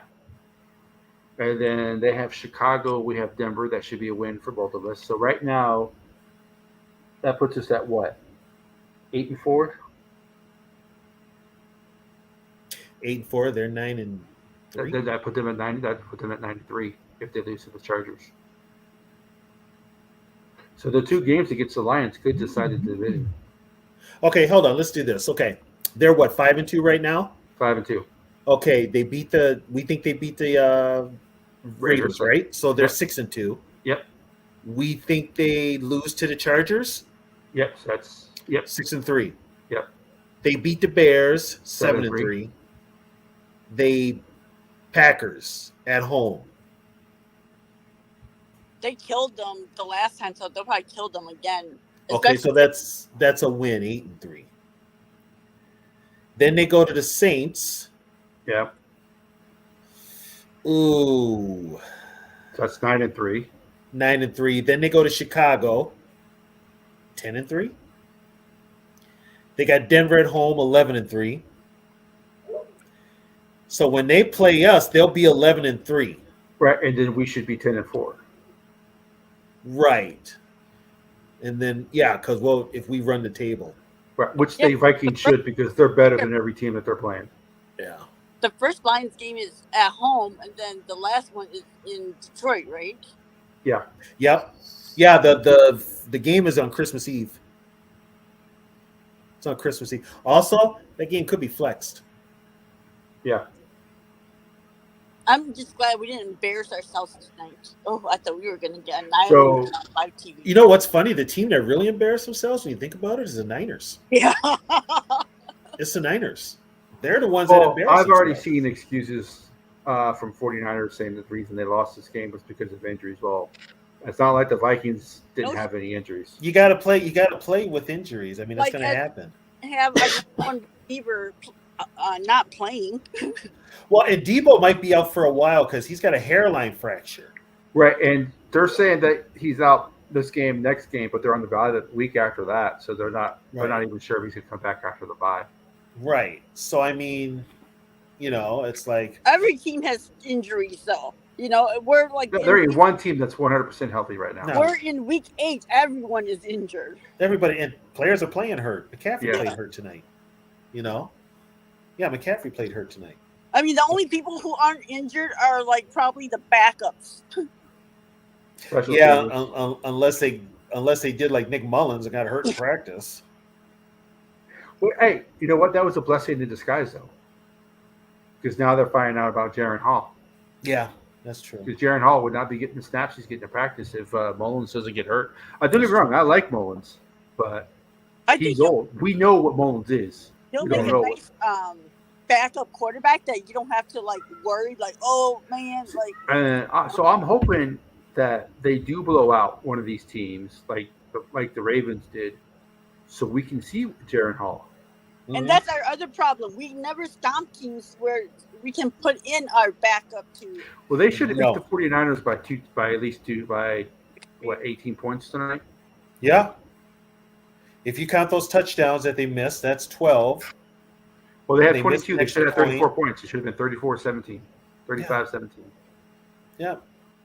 Yeah, so I mean, it should have been a blowout.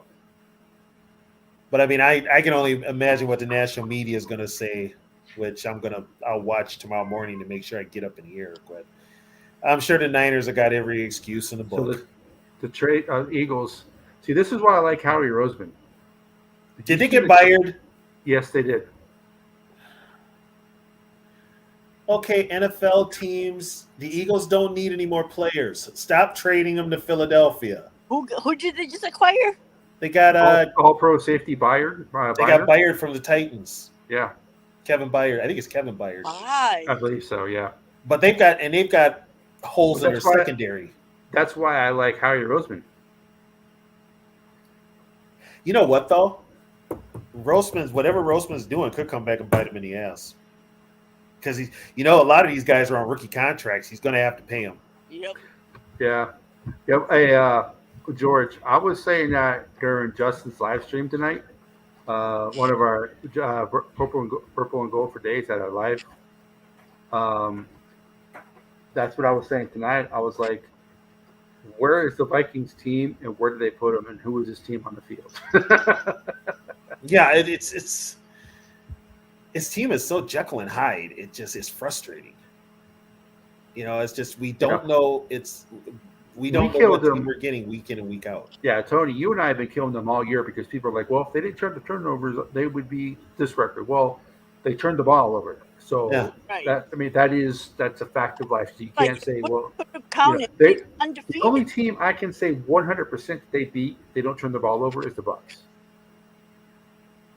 Yeah. Eagles, Which they were winning that game. yes, they were before they turned the ball over. Yeah. They were winning that game, and they were beating the Chargers. Yeah, Oh, and the Eagles too, because we did have a lead for like 10 seconds. but it's hard to say. But it's hard to say if they would have beat the Eagles without turning the ball over, though. Because Yeah, I think the Eagles don't even do this now. With all the running that the Eagles did, they don't run the ball that much since. Well, the head coach is smart. He saw something that was working and he kept with it. Yep. Yeah, I wonder if Harrison Smith's going to get fined for hitting Kittle with the junk. Well, you know how to avoid that? Wear a damn cup. If you don't wear a cup, deal with it. Which players don't wear cups nowadays? Yogi, you know that for a fact. We don't wear cups. I don't think he will. But But, Booth was on that play that CMC scored the touchdown on. I just saw the replay. What's that? Booth was on that drive where they went three down the field in 3 plays. Yeah. In 65 seconds. Yeah. Booth was on the field for all 3. Oh, was he? Oh, They just showed the God. highlights on NFL Network. He was on the field all 3 plays. Oh. He was the one who like got that CMC ran past on that touchdown. Oh, jeez. Well, there's an Andrew Booth sighting. There was also Asamoah signing, but he got hurt again. Yeah, I saw that. I'm like, the first time I've seen him, and next thing you know, there he is getting off the field hurt. But I like that Flores is like just putting in players that are like. First of all, nobody's getting traded now. Yeah. Nobody's getting traded. And I don't know what Zoe is thinking about trading Darisaw. You don't trade franchise left tackles. Yeah, look how long it took us They to find don't. They another don't one. grow on trees, man. Well, but you know what? Zoe wants a franchise quarterback. Yeah, but you need a franchise. But what's the point of having a left franchise tackle, quarterback if you ain't got a guy to protect him? franchise quarterback. Look what happened to Carr in Houston. They had no protection for him. I know that, and you know that. But there's a lot of people who just don't understand. They think quarterback is everything. But like I said, He's there's not. 3 players before they won this game. I will say there's 3 players you cannot trade. You can't trade JJ. You can't trade either one of the tackles, O'Neal or Darisaw. Anybody else you can trade. Because the reason I said you can trade anybody else is because I know they're not going to trade Addison because he's a rookie. They're not going to trade Pace. They're not, there's certain You players can't- they're not going to trade. Too evil to hope you can't just draft another left tackle. Not Yeah. with the athleticism that Darisaw has. Yeah. Right It's now, not Last easy. time we had a good left tackle was when before Darisaw. The last good left tackle Brian we had McKinney. was McKinney, and before him it was Gary Zimmerman. Yeah. What year did Nicky? McKinney was the early 2000s. He was part of the- 02 to 10. Or- Yeah. So yeah. I mean, it took us like 10 years to get another one. Yeah. Put it this way, and Brian McKinney's the only person to ever get kicked off a damn Pro Bowl team. Yeah. And I'm sorry, but you're an NFL star offensive tackle. You're 6'8", 395, got like 4% body fat. Why in the hell are you fighting a fucking Joe regular dude on the fucking street? Oh, dude, you know where that fight happened? It was right over here by where I live. It was at this place called Bobby and Steve's. And they had been I at know the what that is. Yep, and they had been at the club all night. And him and Marcus Johnson, who was another offensive lineman, got into it at Bobby and Steve's. I think it was over a chick. It was over a chick. It was over Sarah. I would have been jailbait then. Well, for the stories I heard about McKinney, it's a possibility. And my wife and I just watched the Jared Fogle special on ID. Oh, that dude was a weirdo. That dude is beyond weird. But My yeah, so- God. That's like my favorite channel. My friend calls it murder porn. She's like, "Oh my Well, god!" I'm not going to piss my wife off because she knows how to clean up a crime scene. She knows how to get rid of the body. Dude, as long as if you watch that channel, you could commit the perfect crime because you got what not to do and Yeah. how to clean up everybody. I And mean, she's a nurse, so she knows how to do medical stuff. right. So you're kind of like, I better not piss you off. That's my favorite channel. Just to let you guys know. Yeah. I mean, when I'm not watching, I'll watch those, like, what do they call them? Like crime channels and stuff like that. Yeah. The Yeah. next 48 hours or something like that. I used to watch. You just realize how dumb criminals really are. I used to watch First 48 all the time because sometimes they'd be in Minneapolis. Yeah. And so I would watch them, and I'm like, wait a minute, I remember this one. And then one day I'm like, oh shit, I know him. I've Wait, learned never that front- bring your cell phone with you to go commit a crime because that's the first thing they subpoena. Oh, if you're gonna do a crime, do it by yourself. I remember watching Cops Live, and they were like, I was talking to a buddy of mine. He's like, "Man, I was watching Cops Live, and they pulled up to this house." I'm like, "Damn, that house looks familiar." And all of a sudden, he gets like a knock on his door. They never caught the Zodiac killer, huh? No, Nope, never caught him. See, he was smart. He never talked to anybody. well, he talked in cryptic code. Cryptic It was code Arthur machine. Right, Allen. but like he never like told like a friend or a neighbor like, "Oh, you know, I killed this person," and blah. Oh yeah, blah. he didn't tell nobody because he's a loner. Yeah. He Yeah. had nobody to talk to. Most of those guys are. Well, David Berkowitz, he talked to his dog. Well, some people want to get caught, so that's why they start talking. Like I think Berkowitz got tired of it, so I think that's why he got caught. I forget how Bundy got caught. Yeah, well, Bundy was stupid. He got caught because everywhere he went, he kept driving the same vehicle. He took Volkswagen Bug. Oh Jesus! And it was the 70s too. God. Yes, so he drove the Volkswagen Bug, and when he got pulled over, they found the ropes and all that stuff in his trunk. So, Jeez. finding the left, you just can't. Like Too Evil says, just drive the left tackle easy. It's not that easy. You can't. It's not. It takes years. It does. Yeah. It takes years. So when you get one, that's why no one ever trades. Why do you think? Put it this way. Why do you think the Packers have hung on to Bakhtiari all these years? And he's injury prone. Yep. They will not let him go. Yeah. You know, they will not let him go because they are going to have a hard time getting another one. And I mean, just about every left tackle gets injured, you know. So I think Darisal's been on the field pretty decent. Well, and Darrisaw came in hurt. He had a hernia surgery. Yeah, that's why he Hernia. didn't. Yeah, that's why. Yeah. Yeah. So he's had his. You know, it's like. Well, that's why Zoe doesn't like him because he misses too many games. I'm like, well, forget that he had hasn't missed- surgery. But he doesn't really though. He doesn't. He doesn't miss any games.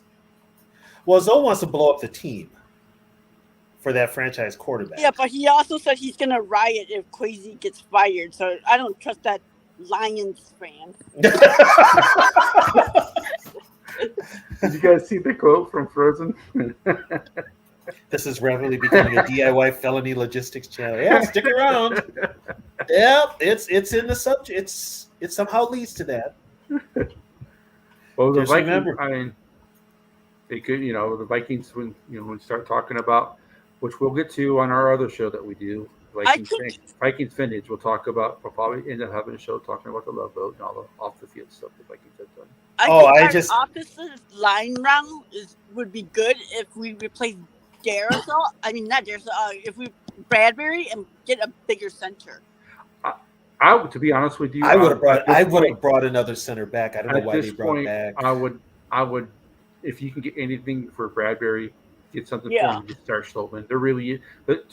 Sloatman's cheaper. There really is not really a difference between the two. They're both the same guy. One just makes more. I mean, play the deli guy. I call him deli guy because he sounds like somebody that owns a deli, Schlottman's Deli. Yeah. But there is a deli called Schlotsky's. I know. Yeah. I know. Matter of fact, I stopped going to Subway for Schlotsky's. I made the mistake of ordering a large sandwich there. I'm like, I can't eat this by myself. They got leftovers. I know. But, yeah. See, I'm a single guy, so if I get too much, I got leftovers for who knows how long. Yeah. So where are we standing? Are we feeling good? Are we like they're gonna blow it next week or I don't trust them. Is how I'm feeling. 8-4 at the bye. 8-4 at the bye.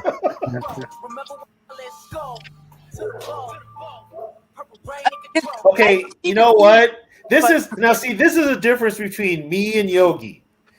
You can tell I'm a lifelong Viking fan because I'm going to be like, you know what? I'm taking it 1 week at a time because this is the Yeah. Minnesota Vikings. right? Yogi's already got us in the playoffs. Oh my God! Yogi hasn't experienced the heartache and the pain that is really and truly being a Vikings fan yet. Well, if there is one quarterback in the NFL that would be a serial killer, it would be Kirk Cousins.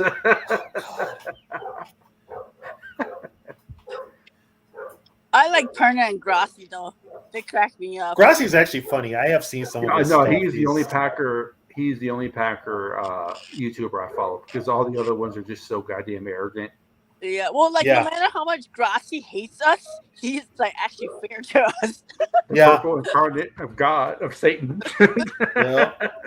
But yeah, no, he actually, when we're good, he gives us credit. When he's like, when the Packers are bad, he's like, bad, we're bad. The best one though is when the Cowboys lose. Scooter Magruder. Yeah. When they lose, he is just oh my god.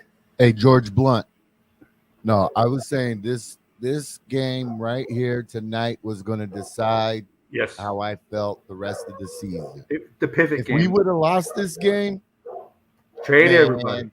if we Oh, would've- he would have been him and Zoe would have been on there trade everybody. if we would have lost tonight, I can tell you things one would've thing: if been the up. Vikings would have lost tonight, Zoe would have been on this show. Yeah. That's why I think I swear to God, his thing was hijacked. I don't think that was so. If we would have lost, that would have been ready. Trade everyone. Well, and if they had lost, they would have been ready to trade everybody. Yogi would have mocked 10 rounds of mock draft. Oh, we'd have been on mock Well, drafts hey, right now. By the way, our last show, Zoe cut off our live stream when he joined. I heard We he were in cut the you off middle- when he was drunk. We were in the middle of a mock draft, and we slayed that mock draft. Yeah, with a bunch of Michigan players. We took 4 Michigan guys. God. Okay, now this is coming to mind here. What is going on with Harbaugh in Michigan? He's scouting. He's recording other teams' practices. So he's basically doing what Belichick did. Yeah. What's wrong with that? Yeah, they all do it. Saban did it for years. I don't know. So this is my thing. Is there a personal event? Is there somebody that's got a personal thing against Harbaugh? I think a lot of people don't like it when Michigan's good. To be Well, honest with you. I don't understand. It's like, what's wrong with tape? Because I mean, like when the games are They on send you live, there's tape, and so like, I mean, what's Yeah. wrong with like, it doesn't Well, make sense. Oh, they were taping practice. Yeah. Yes, yo. I mean, They were taping practice. You can blame Al Davis for that one years ago because he used to do it all the time. Because the other team sends you a tape of their last game anyway. Yeah, they don't send you a tape of practice. Yeah. That's where the problem is. But here Because now, okay. you don't know what plays they're going to call specifically to go against you. So here's the thing now. He was sabotaged here for the head coaching gig, right? Now Yeah. somebody's trying to sabotage him in Michigan? he must have did somebody dirty. Whose wife is he banging? Because that's the only reason you can get Ohio sabotaged State, like that. Ohio State coaches. Well, yeah, Because Ohio State can't beat Michigan as long as he's there. that's true. That's true. But you know what that does, though? That opens it up for him to come back to the NFL. Maybe it's an NFL person. Maybe it's an NFL personnel guy. I tell you, I wouldn't put it past. Because we all know the NFL does some shady shit to get what they want. Right. Well, and here's the thing: we fucked him over for this job. He should be our head coach. He should be our head coach, and we fucked him over. So now he's. I mean, Watch him go to Chicago. oh my god. So he's got 2 games a year to take out his revenge on the Vikings. Oh my god! And it ain't going to be with Justin Fields. It's going to be And it with ain't going to JJ be with McCarthy. Justin Fields. It'll be with JJ McCarthy. Yeah. Yep, it'll be with JJ McCarthy, and he'll bring Vic Fangio, and he'll get Vic Fangio. And then, yeah. Jeez. So, because with the Bears having a bad season, they could fire Eberflus, hire a Harbaugh, draft JJ McCarthy because they're going to have the first 2 picks. Yeah. Yeah. It's oh boy. Way to bring down the show. But hey, we did win tonight. That would be the worst scenario for Vikings fans. It would, because Detroit's not going to sustain what they're No, doing. they never have. They History never has shown have. they don't. They never will.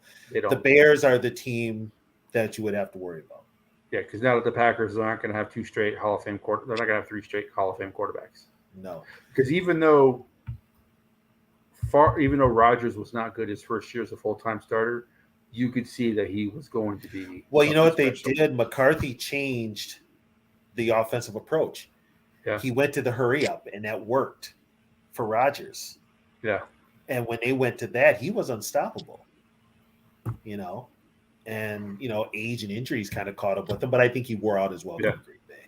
Oh, but yeah. Someone And like the that. NFL rules worked in his favor too. Let's just put that out there. So, Sarah, what are you thinking are you thinking 8-4 as well? I don't trust them. Is what I'm thinking, because I just know that one of these they'll probably win next week just so that we don't trade anybody and then lose the following week. Well, no, because after they play because they play the Raiders after they play the Packers, right? I think they'll win the Packers. No, we play the Falcons. No, because the trade deadline is the 31st, right? And so Yeah. I think if they do lose a game, then I think if they do lose a game before the bye, I think the Falcons are the only team that have a chance to beat them. Yeah, but I don't. Only because it's in Atlanta. But I think they're going to lose a game after the trade deadline, just so that we are like fucked and we can't move nobody. I don't think you would move. They're not going to move anybody anyway. anyway. Because if they would have lost tonight, this was their opportunity to make trades. One thing about the Wilfs is if it's not broken, they're not going to fix it. And even if it is broken, they'll wait till the end of the year to do it. They'll go out the season with what they have, unless it's something major that they need. Right now, and you got Reisner, which you needed a lineman. So Reiser steps in. Reiser looks good. Now that means that you're probably, if they do keep Cleveland, you could very well see Reisner and Cleveland splitting time. You could, or they do move Cleveland. Yeah, that might be the only trade they make. Yeah, it's and Cleveland wants to play tackle. He's not a guard, so he wants to play tackle. So you're gonna have to find a team that's looking for a left tackle, and there's a lot of them out there. They're sure. Would he play? Did he play left tackle or right tackle? He's left tackle. Was he a good left tackle though? Where'd he go? Boise State. He wasn't too bad. He wasn't too bad. But it's not like he was an SEC tackle or an ACC tackle or anything like that. And sometimes, and Boise State's been known to put out some decent offensive. Yeah. Well, I mean, our running backs from Boise State too.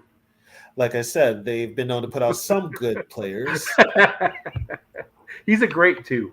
He's a phenomenal two. Yeah, he's should be back He's to not two. a one. He should be back to two. New England needs a left tackle. Who does? New England. They need a whole new O line. Yeah, their line. Their line is bad when Vadarian Lowe is playing. They need a lot. Yeah. They need a new quarterback. They need a new running back. They need a new offensive line. They need a new defensive line. Coaching. Because they never drafted good players when they relied so much on Tom Brady and Gronkowski. Yeah. Yeah, they did. It was all a system. It was a system. Yeah. So they could plug and play. Yeah. But yeah, now they need to make those changes. Is it better or worse than owners who don't even bother to watch games? The thing with the Wilfs is they are football fans, Yes. but they are Giants fans. But here's the thing: they're kind of running the Vikings like they noticed how the Giants were run back in the day, and that could be a problem. Yeah. We also have to deal with the fact that there's only one Wilf that's in town, and that's Mark. That's Mark. Yeah. Ziggy stays in New Jersey, but Mark also has a home in Miami, which he spends a lot of time in. So, Isn't that where his soccer team is? yeah, the Miami. No, team. they own the Orlando team. I thought. Is it Orlando? Yeah, they own the Orlando team. They own But I'd the rather live Orlando in Miami than Orlando. It's only 2.5-hour drive. Yeah, so they've got that interest, but like I've told people before, and Yogi and Sarah can attest to this. The Wilfs bought a lot of developmental land in the Twin Cities, and they've made a lot of money off of it, especially around the stadium. So they're actually in the black when it comes to money, and the stadium is already paid off. The U.S. Bank Stadium is paid off, so anything they get now is theirs, I guess. Well, Yeah, well, they host a lot of concerts there. Yeah, they get a lot of concerts, so Yeah, they're getting there's that a- money too. there's 3 different kinds of owners. You have the absentee owners, which is Mhm. what pretty much what the Vikings are. They're hands off. They let the personnel people run the show. And then you have overbearing owners like Jerry Jones. Right. And then you have the good owners who are halfway, like the Hunts, who are halfway in, halfway out. They make decisions when they have to, but then they let the personal people. Well, the Hunts now with I think the wife passed away, Yeah, and so now I think it's the kids. I think Clark. Clark Hunt. I think Clark Hunt is the full. He has an organization fully his now that his mom passed away. Okay, yeah. But but the Wilfs. The problem with the Wilfs is, and I hope, and I don't think this is true, but if the Wilf are still Giants fans and they care more about what the Vikings do as opposed to the Giants, even though they've been good owners and got upgraded the facilities and everything like that, I don't want them as the Vikings owners if that's the case. I want owners who care about the team. The Vikings have made the Wilfs rich. Yes. I take that back. The state of Minnesota Yes. has made the Wilfs rich.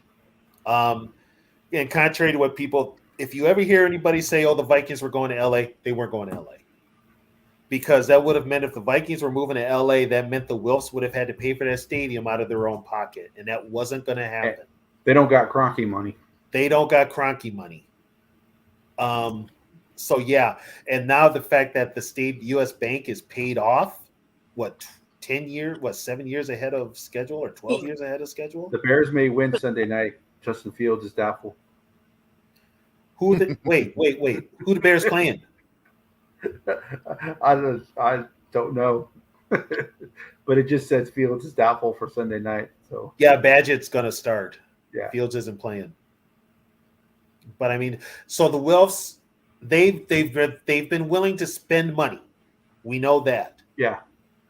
But it's where they've spent the money and how much money they kicked down the road that put us in this problem right now.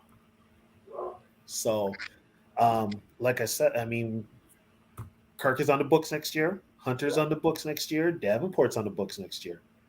And 2 or 3 of those guys could all be gone. All 3 of them. I wouldn't mind if we re-signed Hunter. I like him. I would bring back Hunter, but I'm a defensive guy. Yeah. So for me, you get rid of Hunter, you automatically have no pass rush. Yeah.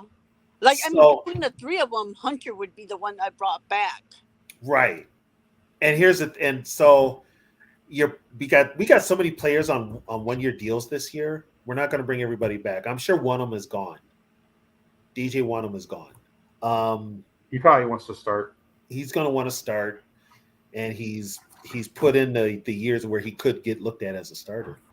But I mean, Davenport's probably not back.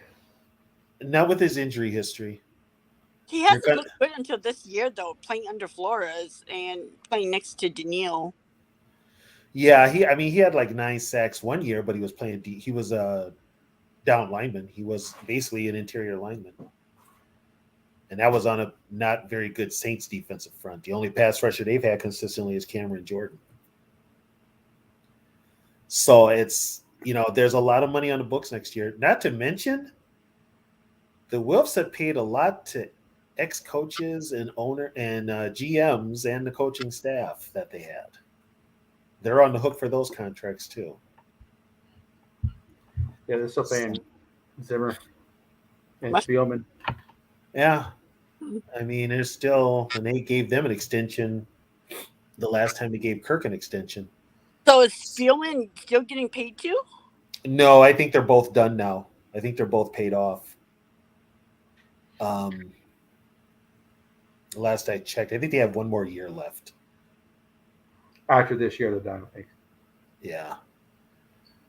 So, but yeah, I mean, that's why you brought Kwesi in to kind of be the analytics guy and kind of fix everything as far as analytic wise. And he wanted to do some major moves, and they've basically, I'll just be point blank, castrated him with them. The first one was Harbaugh.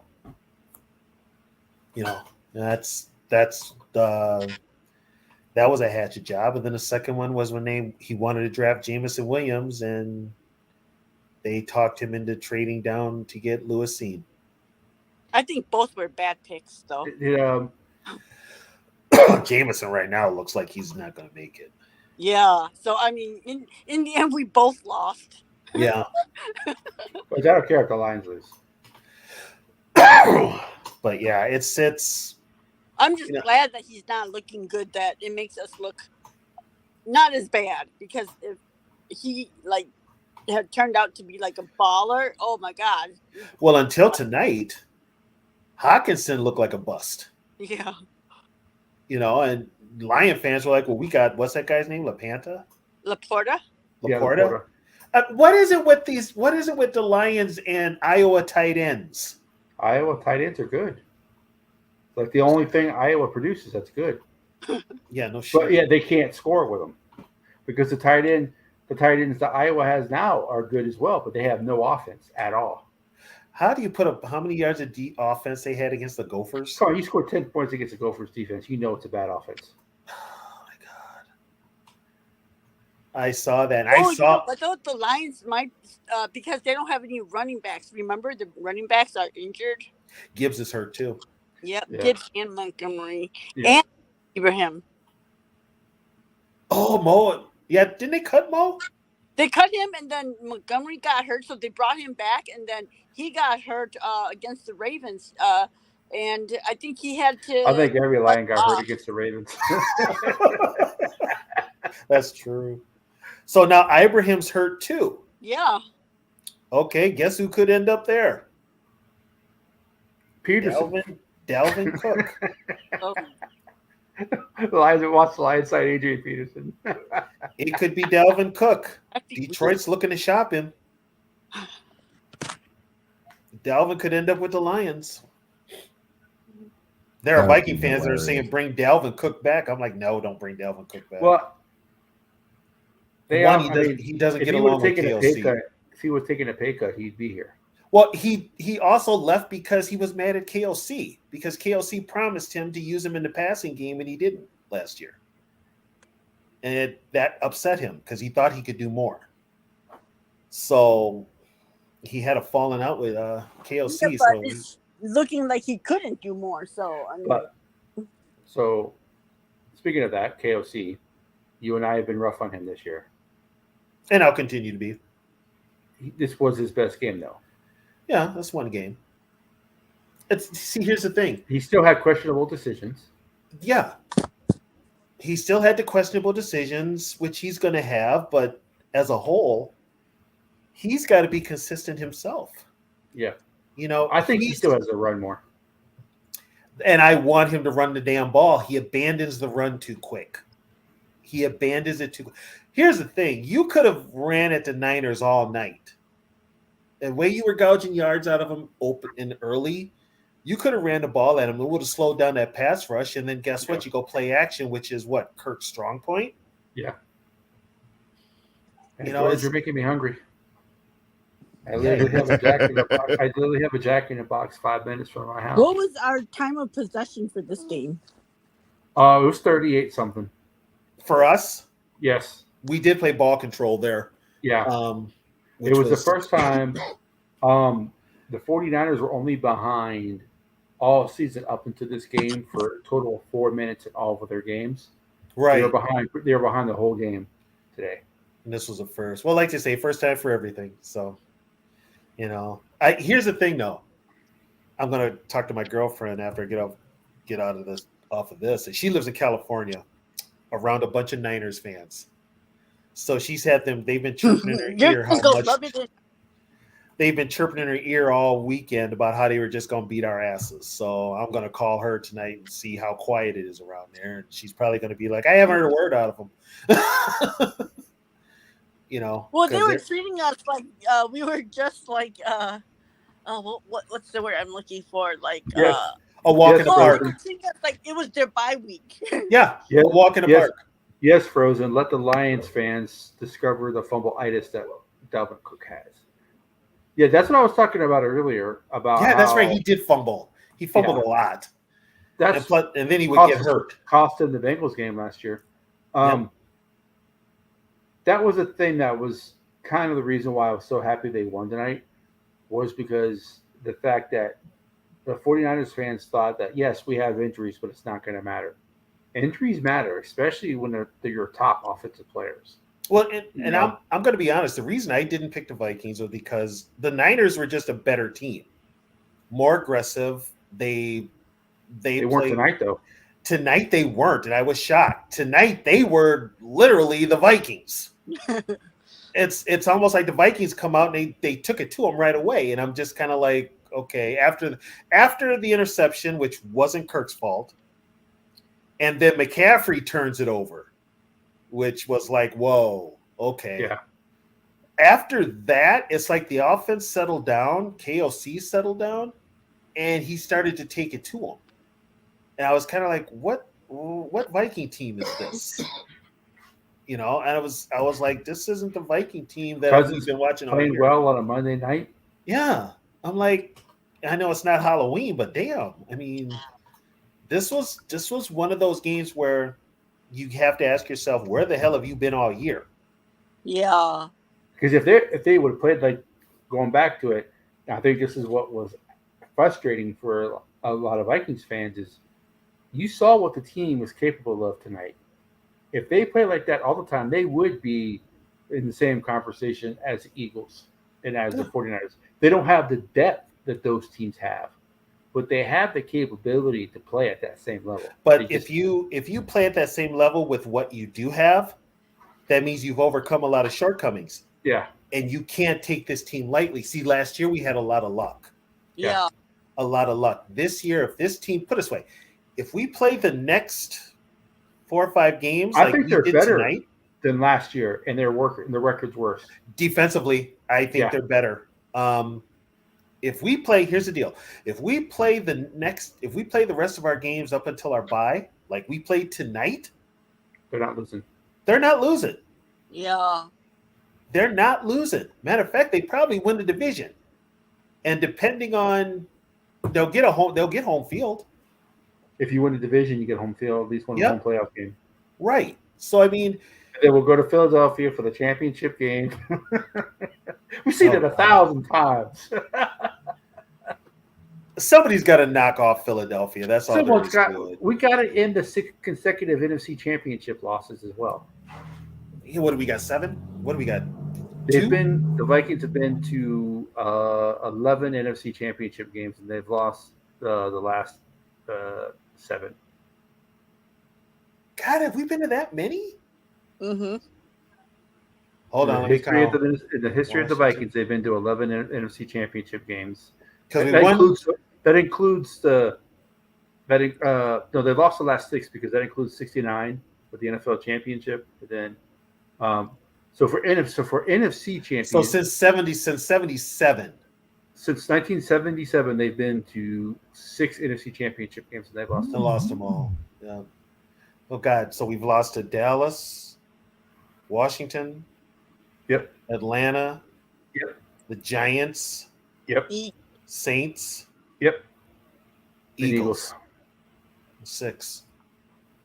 Wow. So we've lost to And the they whole were 4-0 NFC East. before that. Yeah. Yeah. Beat the Rams twice. Yeah. You know, but yeah, I mean it's like Sarah said before, which Viking team are we going to get? You know, They had it's, the Twins ended their streak this year. yeah, and then he went to Houston and completely shit the bed, but Well, that was more of I would have been even- okay if it was anybody even- but Houston. I just even can't the stand Astro fans were like, we got some balls and strikes and balls that should not have been called the way they were. They always But do. The Astros lost tonight. Oh, did they? Rangers were in the World Series, Sweet. and the National League went to 7. They're playing. Yeah, they're going to 7. Yeah, So, but they're going to 7. hey, streaks end. The Yeah, NFC Championship and the Super Bowl streak has got to end sometime. I guess if they're gonna make a run, I'd rather have them make a run towards the end where they get hot at the end and go into that playoffs. Yeah, hot. and instead of fizzling, you start out hot early and fizzle at. See, the Eagles have started out hot early. Yeah. So you hope they fizzle at the And end. their schedule is way harder than ours. Oh yeah, they have a Mhm. brutal schedule coming up. They're playing all the top teams. Yeah. But you know what? They've got the refs on their side. That's true. They really do. I hate to say So, that, but they San do. San Francisco might lose next week too. Who do they play? Bengals. Bengals. Yeah, the Bengals. They could lose that game depending on Is what that Bengals team home or comes up. is that home or Cincinnati? It's in California. It depends on what Bengals team shows up too. Hey, here's the thing: Debo's not playing. That hurts their No, he's offense. He's not. Yeah, And that hurts their offense. And Williams still may be out. Yeah. So, and this loss probably humbled them and brought them back down to earth. Should at least be, Especially Shanahan. Which here's the funny part: after what Shanahan said, that the Vikings were too physical. That when KOC came out and said that the 49ers were too physical in that joint training camp they had. Who's physical tonight? It's KOC and the Vikings. It was just like a change of attitude. It just was, which was nice to see. So, but you know what? It's a win. Yeah. Do we take it? Yes. It's better than the L. I mean, we can still find faults with the win, but a win is a win. Put it that way.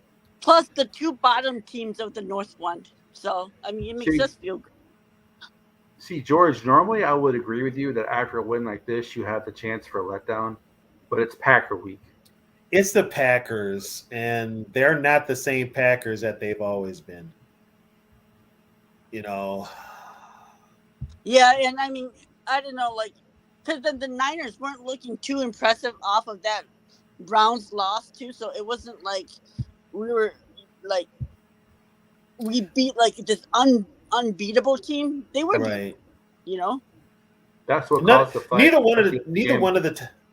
one of the top teams in the NFC look all that indestructible. They both look like they can be beat. Well, the Vikings beat one of them, and they almost beat the other. Yep. Could have beat the Chiefs. Yeah. We could have beat the Chiefs. We had our chances. That's the thing. We've had our chances in all the games, and for whatever reason, I know last year we got the bounces. This year we're not getting them. But yeah, but then our defeats this year are more like at least we lose with dignity, not like last year where we got ass whooped. Oh yeah, last year was. That's why I told people last year at last year's team, don't look at the games they won. Look at the games they lost and how they lost. Yeah. Yeah, because that told you more about the team. They lost. They lost to the Lions by double digits, right? Yep. Yeah, and they lost it. I mean, Dallas beat us 40-3. Dallas destroyed them. Dallas was 40-3. Green Bay was what 40-something to 17. Yeah.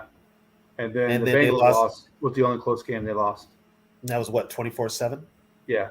Yeah. So I mean, and that told us everything. But like we said earlier, If you put this Flores defense on last year's team, completely different. They probably win more. They probably win games by a couple of touchdowns. Yeah, we probably might have made it to the conference. Well, definitely would have beat the Giants. Definitely would Yeah, have beat the because Giants. the 49ers were good last year. The only Yeah. reason the 49ers lost in the championship game is because Purdy got hurt. Purdy got hurt. You know, Because they were, I think they were beating the Eagles when he got hurt. I think they were tied. Yeah. Were they tied or something? Something Yeah. like Frozen yeah. North. Akeem Nicks. Get on my bandwagon. Let's get him in here. Get rid of Lowry. Let's get some Akeem Hicks in here. I don't care what anybody says. We need some Akeem Hicks in the building. You know what? Here's the deal. If the Eagles could get some games out of 30-some-odd-year-old and Dominican Sue last year, I think we can get something out of Akeem Hicks. Yeah. And he would help. But who do you let go? Lowry. Well, that was unanimous. What the hell? I had so much. I'm like, oh yeah, they got Lowry. He was pretty good. Pat, let's see what he can do. He didn't. I mean, I I heard we got him. Casper. Well, and he's who signed him was Mike Pettin. Yeah. He's a Mike Pettin sign. So, I think we need to stop signing Packers old players. We need to stop taking their coaches too. And Mike Pettin is also the assistant head coach. Don't ask me how that happened, but he's the assistant head coach. Yeah. So hopefully this team get this game set them straight and put them on the right path. That's all I'm hoping for. As a Viking fan, that's all we can hope for. Yeah. Maybe That's all they're we can finally gelling. I mean, I see the defense finally gelling, but that offense is so untrustworthy. Now, and guess what? It's a flip-flop from what we were saying at the beginning of the year. We trust the offense. The defense is the question mark. Now, middle of the season, we trust the defense and the offense is the question mark. And that falls on KOC and his play calling right there. Hopefully you just want them to put together one game. Well, and it just doesn't make sense with all these weapons that you can't blow anyone out. It just doesn't make sense. That's where I say that KOC is too nice. He doesn't have that. I can look at him. He doesn't have that killer instinct himself. He doesn't have that. Let's put the nail in the coffin. I mean, it's almost like he doesn't want to upset anybody. You can score more than 20 points in a game and shut your opponent down if you really want to. You can. He's just he's soft.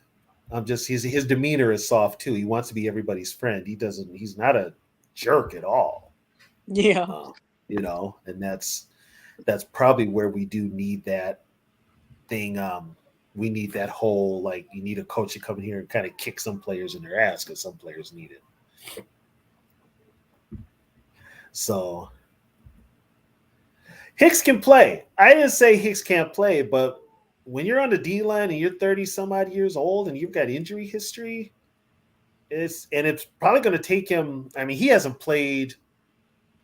Correct me if I'm wrong, Yogi. He hasn't played since last year, right? Who, Hicks? Yeah. He played last year. Yeah, that's it, though. He wasn't in camp with nobody this year, and then he got hurt last year with Tampa Bay. Oh, yeah. Akeem Hicks. I thought you guys were talking about Jordan Hicks. No. Yeah, he was with Tampa Bay. But yeah, he hasn't been with anybody this year. Yeah, so he may not be even in game shape. I'll get him in shape. It's funny that somebody wanted to get rid of Jordan Hicks, yet he's the surprising player this year that's really holding the defense together. Yeah, he's calling the defensive plays. Yeah. He feels comfortable. Jordan feels comfortable. And I think I give Flores credit. Flores might have kept the defense simple, and it's not as complicated. I think Donatel probably put a bunch of things in there last year. I don't know. Donatel was even hired before KOC was last year, so that was a rush job. But Donatel should have even had the job. But Flores has got this defense, and they're young, and they believe. They're listening to him, and they believe in him. You know, no matter what Tua says about Flores, the defensive guys believe in him. You know, so I'm making a quarterback, a future is bright poster. who's in it? Has drank the Kool-Aid to that point he's making. I got Drake May on it, Bo Nix on it, Michael Penix, and I'm going to put JJ McCarthy on it. JJ For McCarthy. For those of you that are in here, I just put my channel's link in the chat. If you can go there and give me a like and subscribe, I appreciate it. McCarthy is the one that I would draft. You could actually get McCarthy in the second round. I would want him in the first. I don't know if that's possible now with the way he's been playing. Who's So that, what- McCarthy? Yeah. Somebody's going to grab him in the first Would you round. want him to draft him in the first so you can have that 5th-year option though? Yeah. Yeah. Mm-hmm. That's why I want him in the first. But then would it be an overreach, you know? That dude had 14 RBIs in the chain. Wow. No, I'm talking about I'm still on the train trade KJ's ass to the Eagles. I don't think they will though. The Eagles are not going to take KJ Osborne. Or A team like Carolina would take Carolina. Carolina would take him, but what does Carolina have? Just send him to a good pick. True. I don't care what round it is. It's gonna be one of the first picks. Yeah. Hell, I trade him to I trade KJ for a 5th. trade him to the Giants.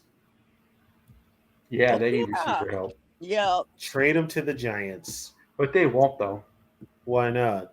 because they just won. Oh, they beat the Commanders. Big deal. No, I'm saying Minnesota won't trade him. But we don't need him. Well, here's the thing: we don't need him now with Powell, and I know, with yeah. But I know what you're saying. The Vikings want to stay status quo. Yes, That's the they problem. won. They're if this train keeps rolling, they're not going to change it. I mean, that's the one place that we have depth at is at the wide receiver room. Oh yeah, we're great when it comes to fantasy football spots, but when it comes to like real positions like O-line and D-line and shit like that, we're in trouble. All No, right. I'm just saying, like, the wide receiver room is the one area where we have depth in where we could afford to get rid of KJ, you know? Mm-hmm. Real quick, I got to get this rating for you, Tony. What? What would you rate Bynum's worm tonight? What do you mean, like a Pro Football Focus? No, Rating? his celebration dance, his worm that he did.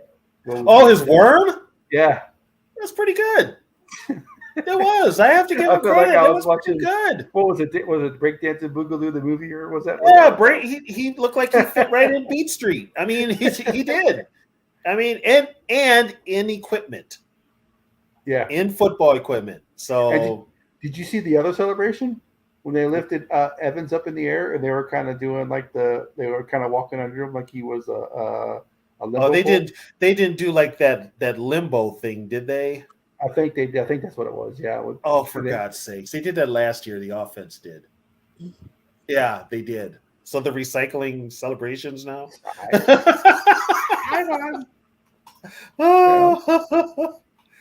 You know what? I got it. I'm just glad that they didn't do like an awkward gritty. You know, like Cousins scores a touchdown, did the awkward gritty. Oh, God. Cringe. Because Cringe. the Dolphins tight end who plays for the Patriots, Jaceki. he does the world's worst gritty. Yeah, he had to apologize to JJ after the game last year because he did it so bad. Well, he did it again last week. Did he do it?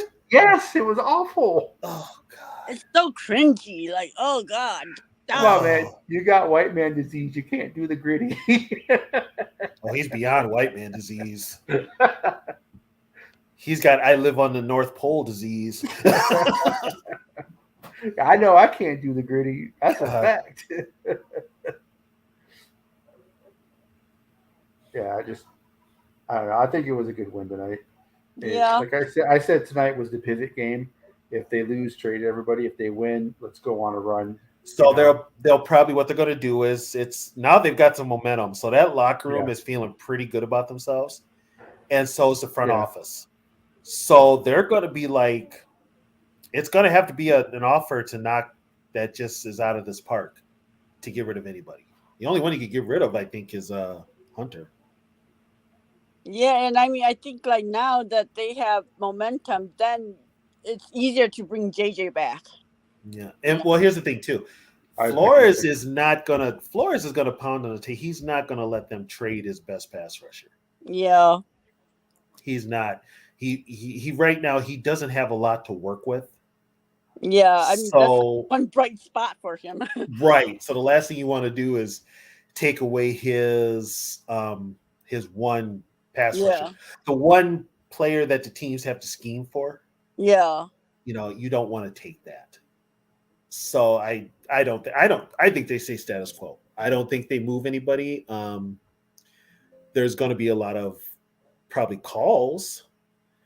But yeah, like Yogi yeah. But said, they're like lowballing us. Like, I mean, like a third round for Hunter. Are you kidding me? because they're dealing with Quasi. And so I'm like, no. If you don't want to give up a first round, then forget it. Yeah, they're dealing with Quasi. If this was It's his if this price was tag, and he's if- going to want an extension. yeah, that's another one too. But if they're also dealing with somebody who hasn't been in the game that long, Quasi's brand new, and they saw what the Lions did to him. That So yeah, so they're kind of like they're going to lowball Quasi. Yeah, and he needs to be able to be firm enough to just turn the deal down. Right. And that's where I kind of think there's somebody in Quasi's ear because remember when Quasi came in and when KOC came in, the one thing they talked about was they were going to do everything as a committee. Okay, that's the curse right there. Everything is committee, which means Quasi doesn't have the power that Spielman had at all. So if anything's going to go down, you also have to talk to Andrew Miller and Mark Wilf. So with the team winning, and this is a Wilf trade. This is a Wilf trade. They will stay status quo because now they feel like they're going to go on a run, and these next few games are very winnable. Let's stay status quo. Yeah. Yeah, because I mean JJ comes back in like what, 3 weeks, right? He's out for mandatory 4. So it's been 2 weeks, right? Right. So he's back for what is it? He's back after the Atlanta game, I think, right? Yes, he's back after the Atlanta game. Yeah. So that right there, he looks like he could be ready to play now. I'm just being honest. Yeah. But I mean, put it this way: if they go on this run without JJ, you get JJ back. That puts defenses on high alert now because then not only got to worry about Addison, you got to worry about JJ. So if they ever get the running game going, this offense is going to make some noise. Yeah, especially if they make a run in late in December. That's because that's a month that really counts. Is you need to be able to win all those games in December. Yeah, and they're we going need to beat the Lions both games. Yes. And hopefully, right. They don't slip up anywhere along the line before the Lions, and hopefully the Lions lose a couple. So, but it's what week are we in October? Is this the second game in October? Yep. Yeah. No. Yeah. No, third. Yeah. Yeah, because next week is the deadline, and it's Halloween next week. Yeah. Right. So they've won 2 in a row, right? Mm-hmm. So they're probably going to beat Green Bay. That's in October still, right? Yep. We all know what month October is. Kirktober. Yeah, if we could move Kirktober to Kirk Wary or That Kirk would be Ember. awesome. Yeah, You that know, would be awesome. But yeah. I think I wanted, if they were healthy, I would definitely say 100%. They're going to go on everyone. They might lose one because of not having JJ. hmm But they are, even without JJ, they're still better than all the teams they're playing. Yeah. Yeah, it's going to So be.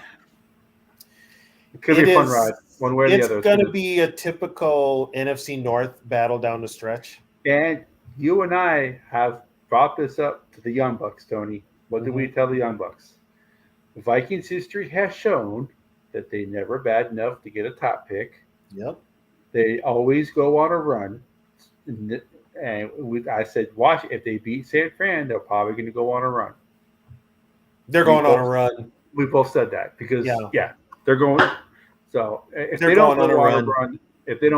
run, it would be disappointing. But at the same time, then we would know that, hey, they're getting a good pick. So, Well, and here's another thing too. This team doesn't know how to tank, no, and yeah, for real. they don't know how to tank, and they never would tank. They never would. Well, especially with Flores on the team, there's just no way they would. But Flores is not going to. No, Flores is not going to. Yeah, I mean, his defense is now middle of the pack now. They're not even middle of the pack. They're like top 15. Yeah. Yogi, where do they rank after tonight's game on defense? You have that?